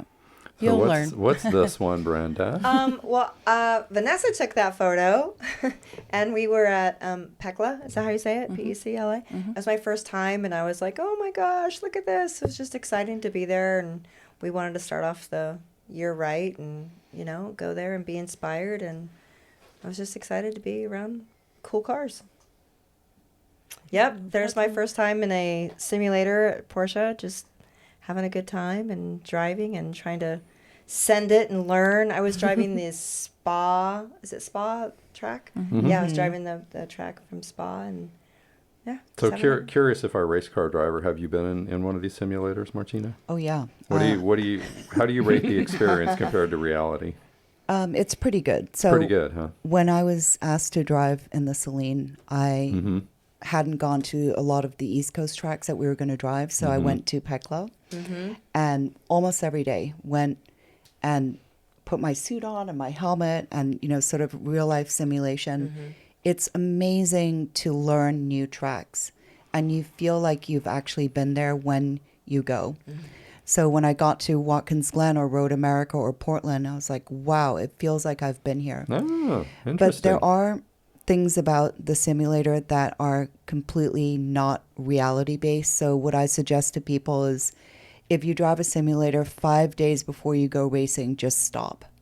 Because there are so many things you can do on the simulator that don't translate well, and your real car is not going to like it. But the funny story with Pecla is one Monday, they're closed on Mondays, I went, and this was the summer, and I was preparing for Watkins Glen, and they were closed. It's like, oh my gosh, what am I going to do? I need the simulator. So I looked on Craigslist at the time. I drove to Burbank. Somebody had a simulator. I bought it, and then I practiced at home from then on. Wow. Oh my wow. gosh. Yeah. Wow. That's incredible. That's cool. Wow. Okay. And then Could we fit a simulator in our garage, do you think? more money, Beth. More money. That's another conversation. Table, right, CJ? What's the There is story a of pool this table. car, Brenda? So that car was my first Porsche that I ever drove. And I started driving that car in 2021. And it wasn't mine, it was a friend's. And I would rent it for like a month at a time. And I was like, I need a Porsche in my life. And that is like the beginning of my journey of independence and strength and knowing I can do anything. Like that car just helped me realize that I am not living up to my potential and that I can do more in this life and I have more to offer, more to share, more to inspire. And that car was literally an extension of me. It was, and everybody that drove with me in that car said, this car is so you. It had the red oxblood stripes and it was a GTS. So it sounded great. It has that great kind of that. Whoa! Yes. I don't know how to. I have to do the sounds. I apologize. The funny thing is the kid whose dad owned the car. He would come pick it up. He'd drop it off. He'd pick it up, and every time that he, like the first year, literally, he'd pick it up and he'd drive away, and he could make this cool sound with the car that I could never do, like da-da, you know, the reverb, whatever. And I asked him, he goes, "Oh, you mean this Sport Plus. button?" Yeah. A year I drove the car That's pretty funny. and didn't know what that meant. Oh, that's funny. Put And it I was in- so pissed. I'm like, well, I just got to drive it more. You know? But that car was totaled. That was I the was one. driving it. Yeah, I was driving it, and someone hit me, and I was on my way to return the car to him. Oh, Like 2 hours away from returning, and had it for a full 30 days because my Jeep was in the shop. And this lady was texting, and she hit me in the back like a cop does when he pits you. The car went in a circle on the on-ramp at 5 o'clock downtown LA traffic. Nothing happened to me at all. I called my friend who owns the car, and he goes, "I don't care about the car. Are you okay? That's all we care about. Wow. We'll send the tow truck. We own a tow truck." Well, he had a fleet of cars. "We'll send you the tow truck." Tow truck came. I got to their house. The dad was like, "Oh my God, are you okay?" He didn't even look at the car. He was like, making sure you're okay. I'm like, "I'm fine. I'm so sorry." He goes, "Happens all the time. You have insurance. We're not worried about it." Well, the girl didn't have insurance, nothing. So my insurance paid for it. But it actually bonded us. That family and I became very good friends. And, you know, it's a learning experience. So they were part of my intro to Porsche and the love of it. and speaking of colors, I like that. Was it like a graphite gray? It was- I think they call it anthrite gray. yeah, I think that's something like like that. that. It's a What do nice they call color. it, Laura? Anthracite. Thank you. Anthracite? Yeah. Pretty car. Yeah, and it was a convertible, and I swear to God, I lost weight because of that car, because I just wanted to be at the beach with and watching the sun come up and, you know, top down. I didn't care if it was cold. I just wanted the sun. I wanted the vibe. And you wouldn't eat in it. No. No French fries dropping. I would go to Malibu and go in and get my pokey, you know, and I just was just driving, looking for friends to take with me all the time. And, you know, so I really miss the convertible, but I do think maybe the next one will be a convertible. I just don't know. So this brings up a good point. This is a good juncture because you guys are show 38. So you're the 38th podcast we've done, and we have like 270 clips up and so on with all the reels and shorts and everything. And we've had mostly guys in here, but a good amount of women. I feel like we've represented women pretty well. Would I you agree. say, Beth? Yes. We love having women in. We love doing women panel shows and so on. Brenda was part of another women panel that we did that wasn't Porsche-centric. It was women-centric. But one thing that I noticed hanging out with Brenda all day and hanging with Dilun and so on is women, the way they relate to their Porsches is very different how guys relate to their cars. And I just wondered if you could Like maybe how? touch on that psychologically. Like, what do you mean? What Well, did you observe? I've heard a lot. I've just heard a lot of things with all of you about life change, about freedom, about you know, and not that guys don't feel these things, but they don't express it in that way. You know, I With was- guys, it's all about specs and engines and transmissions and That is true. horsepower. Yeah, that's and true. and what It's I emotion hear, for us, what I yeah. hear from the ladies is the emotion, and I'm kind of fascinated Yes. by that, the way that you relate to a car, you know, 4 wheels, an engine, a body, is so different than how guys relate to it. And I just wondered, I wanted to get your take on that, because you've revealed some really personal things here, Yeah. Martina in particular, Brenda also, but all of you really, about, you know, your car means it's an emotional linchpin for your life. It's not just it's not just a thing. And you know, I heard totaled. It's kind of scary. It's like, you know, I'm like, oh, maybe I'll get a Porsche someday, but I might not get totaled scary. because these ladies are telling me their Porsches get totaled. So It's exciting. through no fault of their own. Yeah, I was going to Yeah. say, Yeah. be careful. Well, Beth, 'cause you were going to. we always get Were you that. going to expound on that? No, I was think- thinking along the same lines, and he is very eloquent the way he's expressing it. And I felt in some ways maybe men drive these cars more for status. And I don't get that from any of you. No, not at all. Yeah. It's very organic is what I'm getting. It's emotion. There is like not status, but you feel like a badass. You feel like a badass. You know, there's Yeah. something. But maybe it's because it hasn't been marketed to us, so it is rare. So when I drove up to a car meet or whatever meetup, I actually drove up one time in the 930. I got there all by myself, and this guy said, "Okay, we want you to back up and go over there by the engine area, whatever." And he goes, "Do you need me to help you back it up?" And I said, Insulting. "Well, no, I just Damn. go, I got here all by myself. I think I got it, you know." But it's like here I drove up in the car, you Yeah. know, like he thought I couldn't throw it in reverse. Wow. I was like, but I mean, it's because it is rare, you know. It's not like a lot of people. Some people are like, "Oh my gosh, there's 2 of you driving," and you know, and it's people who aren't in the car community. 'Cause there is. In California, we're pretty lucky because the women they're really integrated in, and the men really accept us in, which is really nice. But there are countries where they're like, there's only like 1 girl at every car Oh, yeah. thing, you know. Yeah. And, Wow. and so it is.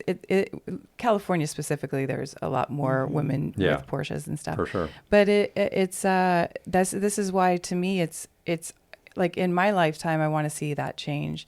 Like the racing, seeing women racing, and also seeing, like, you know, I always bring up F1 Academy, but F1 Academy, some people have their downs about it. Oh, well, they're not even going to be able to compete with the boys because of this. Whatever. The girls are being able to see women behind the wheel, and that's inspiring to young girls. And so it just it is making it normal instead of this anomaly. Instead of a novelty, Yeah. right? Oh, it's a woman driving a Porsche. Wow. It's like, Yeah. And just seeing us in them, you know. Yeah. I mean, I've had men scream at me when I had my 911.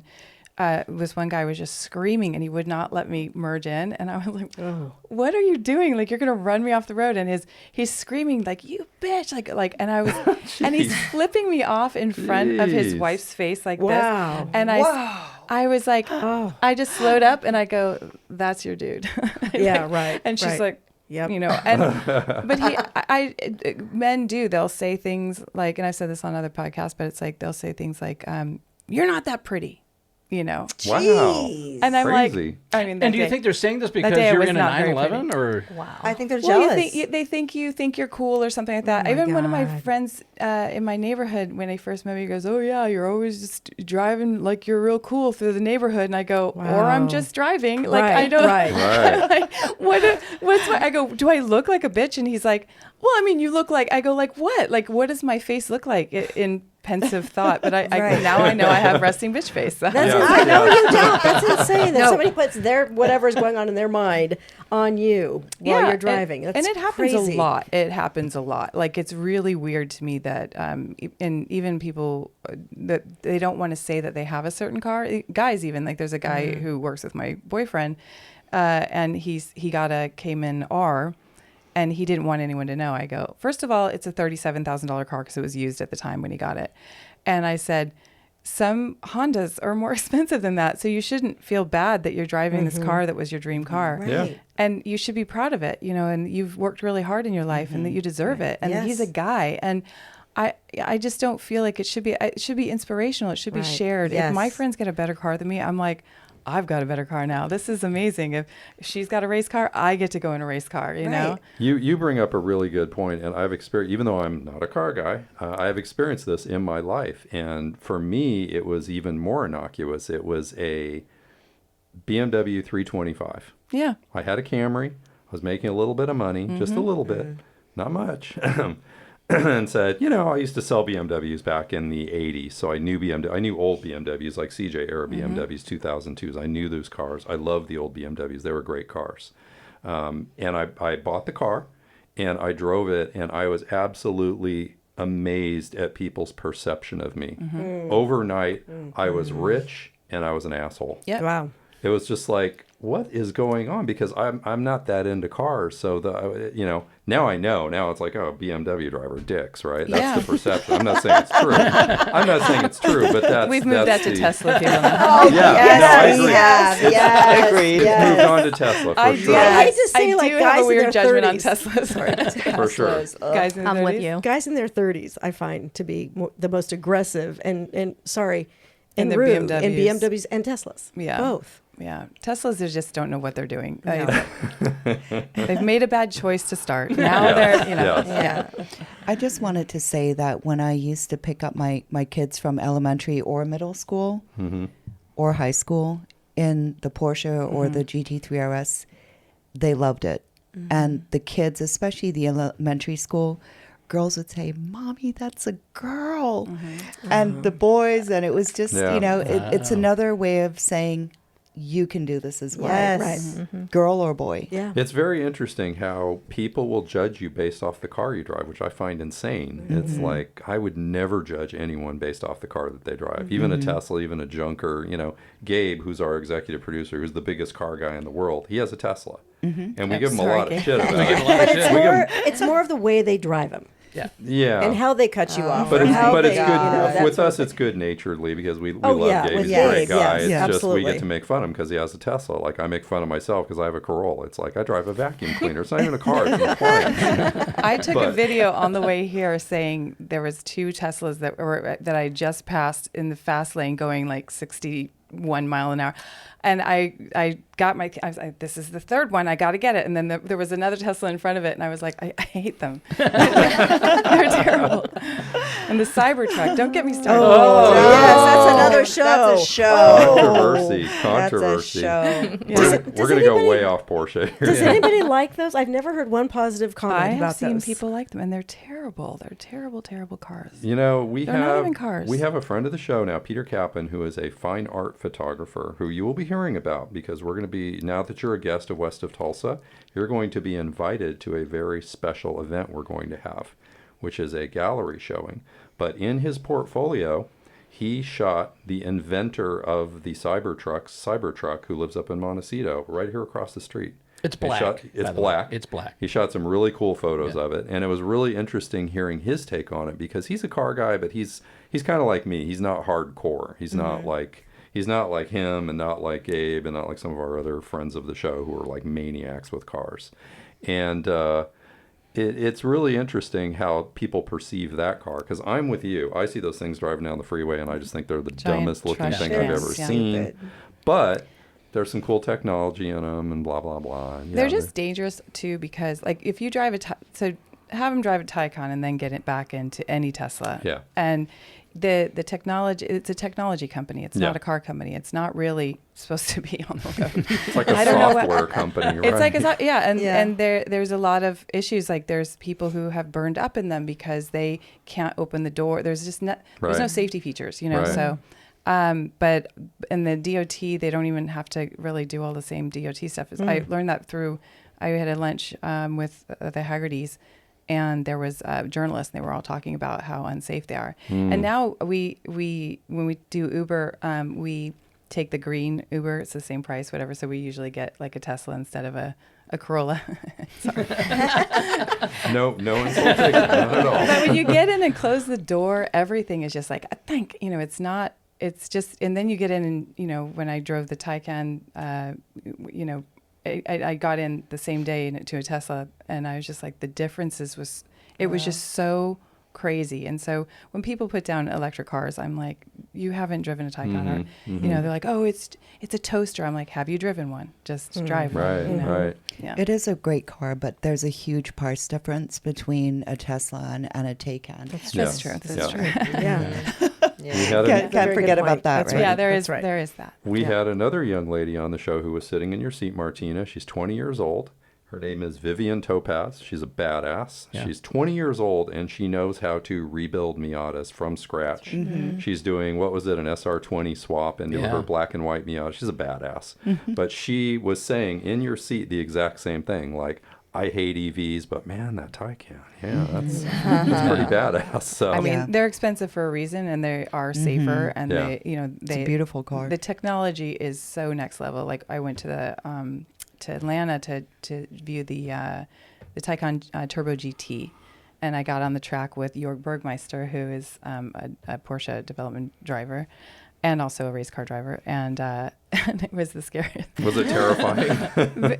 Although I have to say, because it's so analog with you, like you feel every skip, jump, bump. The Taycan was just like a rocket ship, and it was so fast that my solar plexus was like I felt like I was going to throw up. Wow. Like he launched it, and it was, you would love that. Like to Do you go with think a you were- race car driver. Do you think you were pulling G's? Yes. You probably were. Sounds like it. No, it's 0 to 60 in 2.1 seconds. Oh my gosh. And Wow. you feel That sounds amazing. those 2 seconds are really rough. Oh my The 911 that I drove in that green one, it had a G-force indicator on it. Yeah. And I didn't learn how to do all that. Like you said, you get in and I'm like, this is way different than the Boxster. Because you didn't turn the knob, and then I'm like, I didn't take the time to read or Yeah. anything. And I'm like, what? So, yeah. Yeah. When you start pulling G's, your brain does different things too. People don't Yeah. realize when you're pulling G's, it's pulling blood out of your head, or pulling it out of certain parts of your body. there's a video of me, and my hair is like, it's just floating, because, and my foot comes up, and it's just filmed the whole thing, and he's cracking up. He felt like he was, it was totally fine, but I just to feel that speed, and also it's so quiet, and it's an incredible car. I can't So say thumbs up on the Taycan from this crowd. enough. Oh yeah. But Taycan is fast enough, and then you put turbo, GTS, which is and not you- a real turbo, which people get really upset about because there's no real turbo, Right, but yeah. but the turbo GT is basically all- a rocket ship. All they're saying is it's faster than the other one. Yeah. It's this Yeah. one's faster than just the base one. Our or little whatever it is. brains can Yeah. handle it. Yeah. Yeah. So That's pretty fast. Dylan, when did you get into Porsches? So I got into Porsches during the pandemic, actually. Yeah. So when in 2020, when everybody started working from home, and I was like, okay, now everybody's working from home. We've got more free time. What are we going to do? And actually, the first thing I did was looking up what modifications I'm going to do. And then Wow. and then the first event I joined PCA right away. I said, I want to get into it. I want to do Porsche things, meet other people. Then I went to an autocross event at the Pocono Raceway. That's where we were living on the East Coast. And my fiance is also really into cars. He has a Subaru STI Type RA, which is one of the 500s that were made. And we went together, very similar to Martina's experience and story. And after the autocross, he was like, hey, I saw this really cool SCCA event with Porsche Club of America that they're doing it at New Jersey Motor Sports Park, the Lightning Course. Do you want to go? I was like, okay, yeah, sure. Why not? So I got my helmet. I tried on his helmet first, and we got a helmet on the website for me, and we went.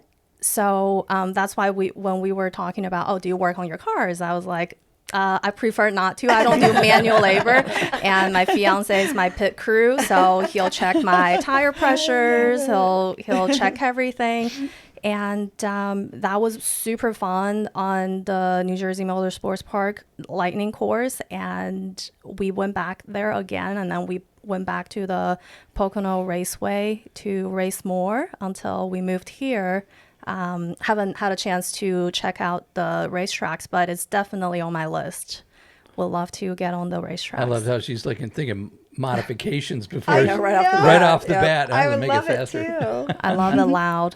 The louder, the better. And where was this shot at? This was at New Jersey Motorsports Park, the Lightning course. Okay. So I'm in the front.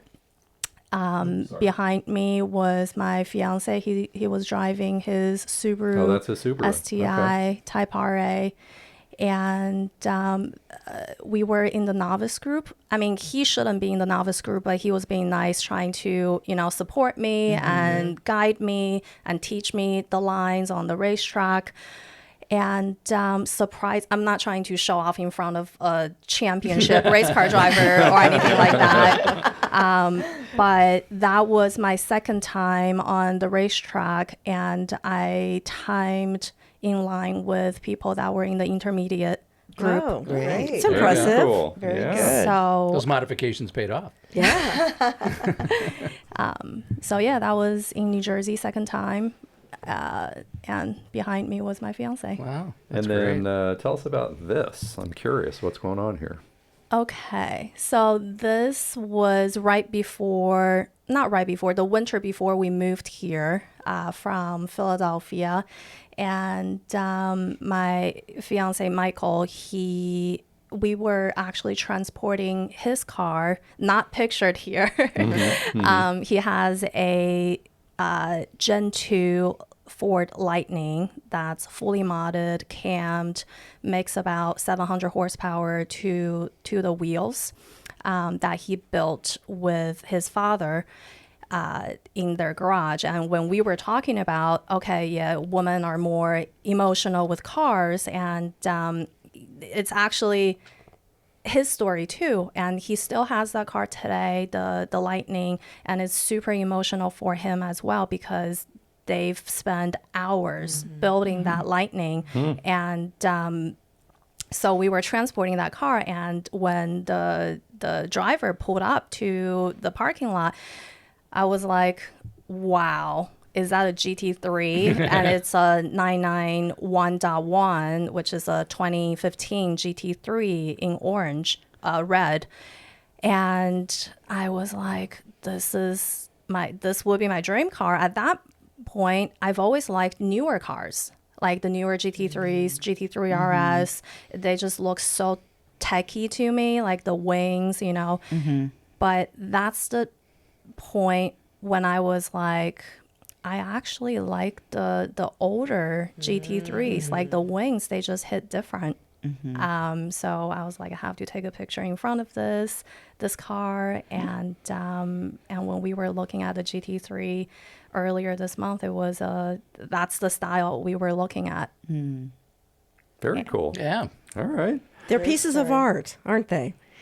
They're pieces of art. I for sure. think we could say I think Porsches are for sure. They are. Yeah. Oh, yeah. Speaking of emotion too, my boyfriend, I caught him sitting, just having a drink, staring at the cars, so Yes. I mean, they're just as emotional. They might not talk about it in the ways that we do, but Yes. They express it he's like- differently, for he's like, sure. can you believe this? Like when I got my 997, it was next to the 930, and he's like, look at this. This is really great. This is what I want is, and I'm, he is as emotional as we are. I agree with you. And my husband is as well, who Yeah. surprised me last Yeah. Christmas with my grandmother's 1961 Corvair, which is pictured here up in the top. Sorry to do that to you. That's okay. The cream right there. But anyway, and that was really emotional, and all of the things that went behind. And there's more. The hard Yeah. part was keeping it a secret. Yeah. And we won't go That in. was 6 months of Subterfuge. fibs every now and then. A few Subterfuge, fibs thrown in yes. there, but And all the other cars over the years with your father and your grandfather. And there's a lot of emotion tied into it, for sure. I saw a quote on Instagram recently that goes with what we're saying, is that Porsche doesn't sell cars. They sell dreams. yeah. And I really think, for me, I can speak that 100%. Have you seen the commercial with the little boy? Yeah. I just saw that the other day. Isn't that, That's it's the a one I'm great, talking Great, I great put it commercial. on my Great Instagram commercial. because it was. Yeah. I was like, that is a great commercial. So and they say we don't sell cars, we sell dreams. Yeah, yeah. So for those of you who haven't seen it yet, little boy is like, he's in his room and he looks out, he sees a Porsche. And then you see him riding his bike. He shows up at the Porsche dealership, walks in, and he says, do you have any Porsches or 911s? He said, "Where's the 911?" Where's the 911? That's what he says. And so the salesman kind of looks at him and goes, yeah, right over here. Sits in it. You can tell the moment where he goes, yep, I'm getting one. Then he gets out and he goes, do you have a business card? And the salesman gives him a business card and he goes, I'll see you in 20 years. Yeah. That's a so cute And it's a spot. great It's spot. It's really good. best.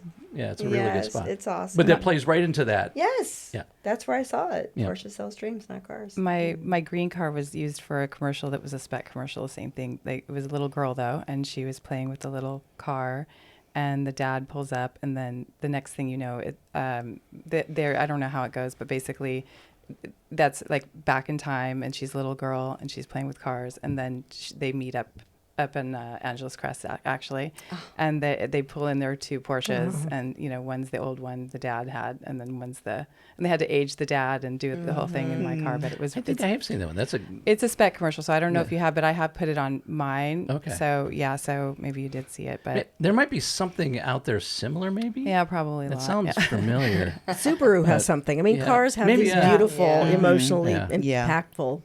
It was actually a commercials. Porsche race car driver too. I didn't know her until after, but she's also a race car driver. But so it was kind of cool because Wow. they were having fun with her up on Angeles Crest as well. So Awesome. So I have a question. What's next? Is anybody buying any other cars soon? Everybody looked at you. So we have been looking, and I personally have been looking for a 993 Targa, preferably because I just love the older Targa, the way they look. And the crazy thing is, all the 993s I have been looking, they've gone up in value like crazy. I've seen some 993s, not even turbo, they're going for $300,000. Wow. Jeez. Wow. And so, I'm keeping my eyes open. I'm not buying a $300,000 993 right Right. now. Right. But also we've been looking for a 991 GT3. So we could both have Porsches going to the racetracks together. Fun. Very nice. So a couple options. Laura, anything new on the horizon? Well, you get cars from Porsche. You don't need to buy a car, right? You get to drive the new stuff. yeah, it's funny because I'm pretty.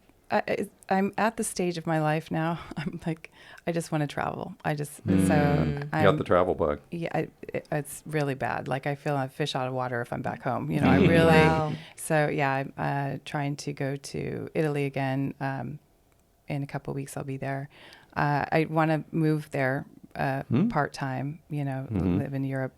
Just kind of going back and forth. So I'm looking for a garage with like a bed. And we'll just come back and visit when we have to. A garage with a bed. That's the way to do it. Yep. And then Martina, how about you? Yeah, You're satisfied with the cars you have now? Yeah. And Dwayne's actually working on one which probably will be ready December. Mm-hmm. So he's modifying and doing a lot of aerodynamics on a twin turbo GT2 based race car.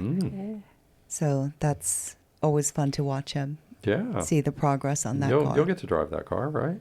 Maybe. Yeah. He might let you. I love it. And then CJ. No. Any new cars on the horizon? I like how he looks at Nope. Beth. Not even thinking about it. We have a few cars right now, Dan. Yeah, I know. Yeah, I will say this though. There is one Porsche that caught my eye, and I'm going to get off the 911s for a moment. All right. Does anybody know much about 968s? Yes.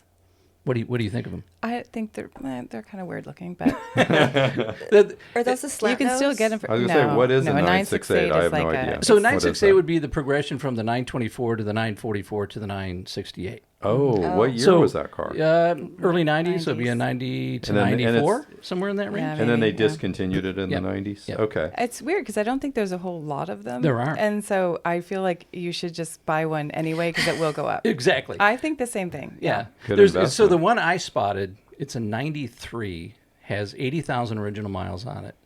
And I call up two buddies of mine, one from Schneider Auto House in Santa Barbara. So Joe Schneider and then Henry Hank said, hey, what do you guys know about the 968s? And they're both instantly said, great car. Really? Great car. And then Joe said, it's awesome for the track. Really? I'm like, wow. Interesting. And so I it's one of those cars you just kind of look over. You just don't really think about it, especially now that it's 30 years old. Yeah. More older than that. It's an overlooked car. As they Overlook say, car. Right? It's a 4-cylinder turbo, I believe. Probably the same 207 engine. Same engine as the 944, right? Well, it's been bumped up quite a bit from, from really? the 944, but Okay. it's 260 horsepower, 250 horsepower. I feel like they're so ugly that they're cute again. No, I get it. I get it. You know what I mean? Like, Fox. I think I'm very unpopular opinion. I think the Mille is an ugly car, but it became beautiful, and now we see him and we're like, oh my gosh, I'm Yeah. so beautiful. a car that has eyelashes. Yeah, I know, it looks like eyelashes. Yeah. So no, I'm not even thinking about another car. So okay, Ju- that just- settles that Except for right the there. 968. Just out of curiosity, what does that 968 sell for? Yeah. It's listed right now at 29,000. Yeah, you can, Okay, so you it's- can get Okay, it for it's a big- nothing. So yeah. it's reasonable. Really? Yeah, And it's they're an not expensive common, car. so, yeah. but- Yeah, but I'm still not thinking about it. Not even thinking Okay. about it. We live above a creek and we have to move our cars every other week. And I'm the one who ends up driving cars trying to find spot. We don't need another car right now. She'd have to drive the 968 out of the way so it wouldn't flood I and would float have to. away. That's Now, I know Beth for a while. We were pretty hot on Mercedes wagons, weren't we, I Beth? still love it. I have the steering wheel fetish for the beautiful old Mercedes. When we went to that Mercedes Yeah, thing that at was Santa really Monica cool. Pier, I could Yep. see the twinkle in your eye. You were just like, Yeah. oh. We went to a really interesting thing, and it was a Mercedes wagon club, kind of, with Mercedes wagon owners from all over the country that were going to caravan from Santa Monica Pier to Death Valley. Wow. So, and they had, I think, 31 or so, 31 about Mercedes right. It was a 300 great TD turnout. wagons, and it was really cool. And a producer on our show, a member of our show, has two of them. I think Helm has two Mercedes wagons, and I got to say, Beth and I have both been like complete opposite of a Porsche. I mean, we're talking a tugboat, but I love diesels. I'm a diesel guy. I love diesels, and so. It was fun. So you're still hot for Mercedes wagon, or you've cooled off? Well, I've cooled off a little bit. Okay.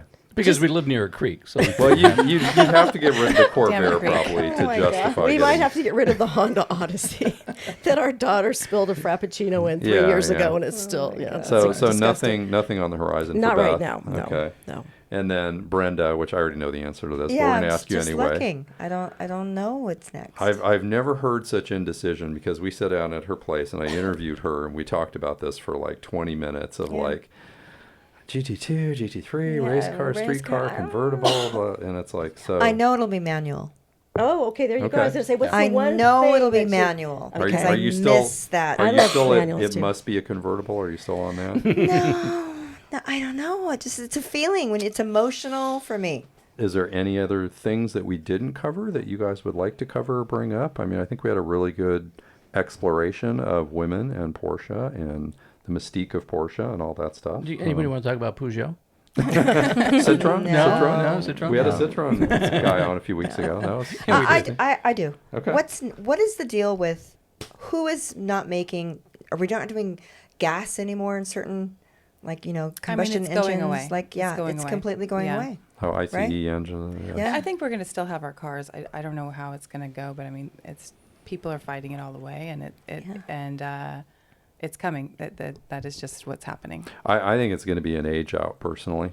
It's Yeah. like all the people who are the most passionate about internal combustion cars are getting on in years, other than young people that are into them. But, if you look at that in the grand plan and so on, I mean, we're not giving up our ICE cars. I mean, Yeah, from no. my cold dead hands, right? Yeah. But at some point, we're going to age out, and then it's going to be, everything will be electric. They it felt seems that way like. about the horse and buggy going. That's to right. Yeah. That's Yeah. right. Oh my Yeah. gosh. So that's how I kind of look at it. Like, it seems ridiculous. Like, oh my gosh, we're not gonna. Why would we do that? But Yeah. Well, they keep pushing, hydrogen and ammonia engines. Toyota, I see the headlines every day. Toyota has some new kind of combustion Porsche has engine. a good fuel too. Yeah. But I know I wrote some white papers and stuff on hydrogen. Like, hydrogen cars are never going to happen unless they can break the laws of physics to make hydrogen fuel. It's never going to happen. It's not economically viable at all. Not even close. Well, even I learned the other day that the solar power, like people, when they give you the solar power for your house, it's not powering your house. It's going to a grid. That's right. Right. Yeah. That's Right. right. So And I then didn't storage. know that. Oh, yeah. Yeah. So I think it's just going to be, we will have enough power and all that. But I think people, I mean, it's becoming a political thing too. So I don't want to talk about that. But it is the way of the future. That's what's going to happen. Seems like it, yeah. Yeah. And horse and buggy's not gone either. Go to Central Park. Exactly. I guess Go to, there go you to go. New York. Still and- around. Lancaster County, Pennsylvania. Yeah, that's Yeah. right. Yeah. They're still around. Ask the Amish. Yeah. Yeah. Right? All right, now I think we covered it. All right. Did we, Yes. did we cover everything? Well, I wanted to thank all of Yeah. you guys for making the drive. It was a crazy drive, and now you're probably going to have an even crazier drive going home. So we really appreciate all of you coming on to the show. You are now friends of West of Tulsa, so we hope you will come back. We'd love to have any combination of you back again. It's been really interesting and great having you here, and we just wanted to thank you for coming. Yeah, Yeah. thank Thank you you so for having much. us. Thank you. This was really fun. So do I wrap this up now? Yeah, What you can telling wrap me? it up. All right. You This can is, wrap it by up. the way, this is going to be a 10-parter. Right? 2 hours and 12 minutes. Is that how long it was? Wow, has it 2:12. been? Holy Correct. cow. Wow. 2 That's a hours. record, by the way, by far a record. No, Yeah. really? Is it really? Oh, yeah. Yeah. Oh, yeah. We're yeah. an hour over our record. We've been an hour and a Isn't that half, right? I think. Have we? We've been an hour and a Really? half, yeah. Okay. Wow. But I knew it was going to go long because we have all these amazing women who have all these amazing Great stories stories. to talk Yeah. about. Absolutely. And So. Beth just wouldn't Oh, stop yeah. talking. Yeah. I have nothing to say. I'm just here again for the ride. And I am living vicariously through all of you, truly. She just moves cars around. Oh, that was my one final point. Is that the 911 we've got the only time it ever looks better? is when That's she's right. driving. Of course. Which I love driving. I do. Yeah, it's a fun car. God forbid I scratch it. Okay. Is it a manual? Is it a It's a manual? manual. It is, yeah. Oh, It's so fun to drive. So now that I made my points, my beautiful wife, we're going to wrap this up. All right. Thank you very much, everybody, for joining us and Thank joining us you. on West of Tulsa. We appreciate it. Go to our website again, westofTulsa.com. Go to the tip line page, fill it out. We would love to have you here in studio. Please don't forget to like, follow, subscribe, and we will see you west of Tulsa.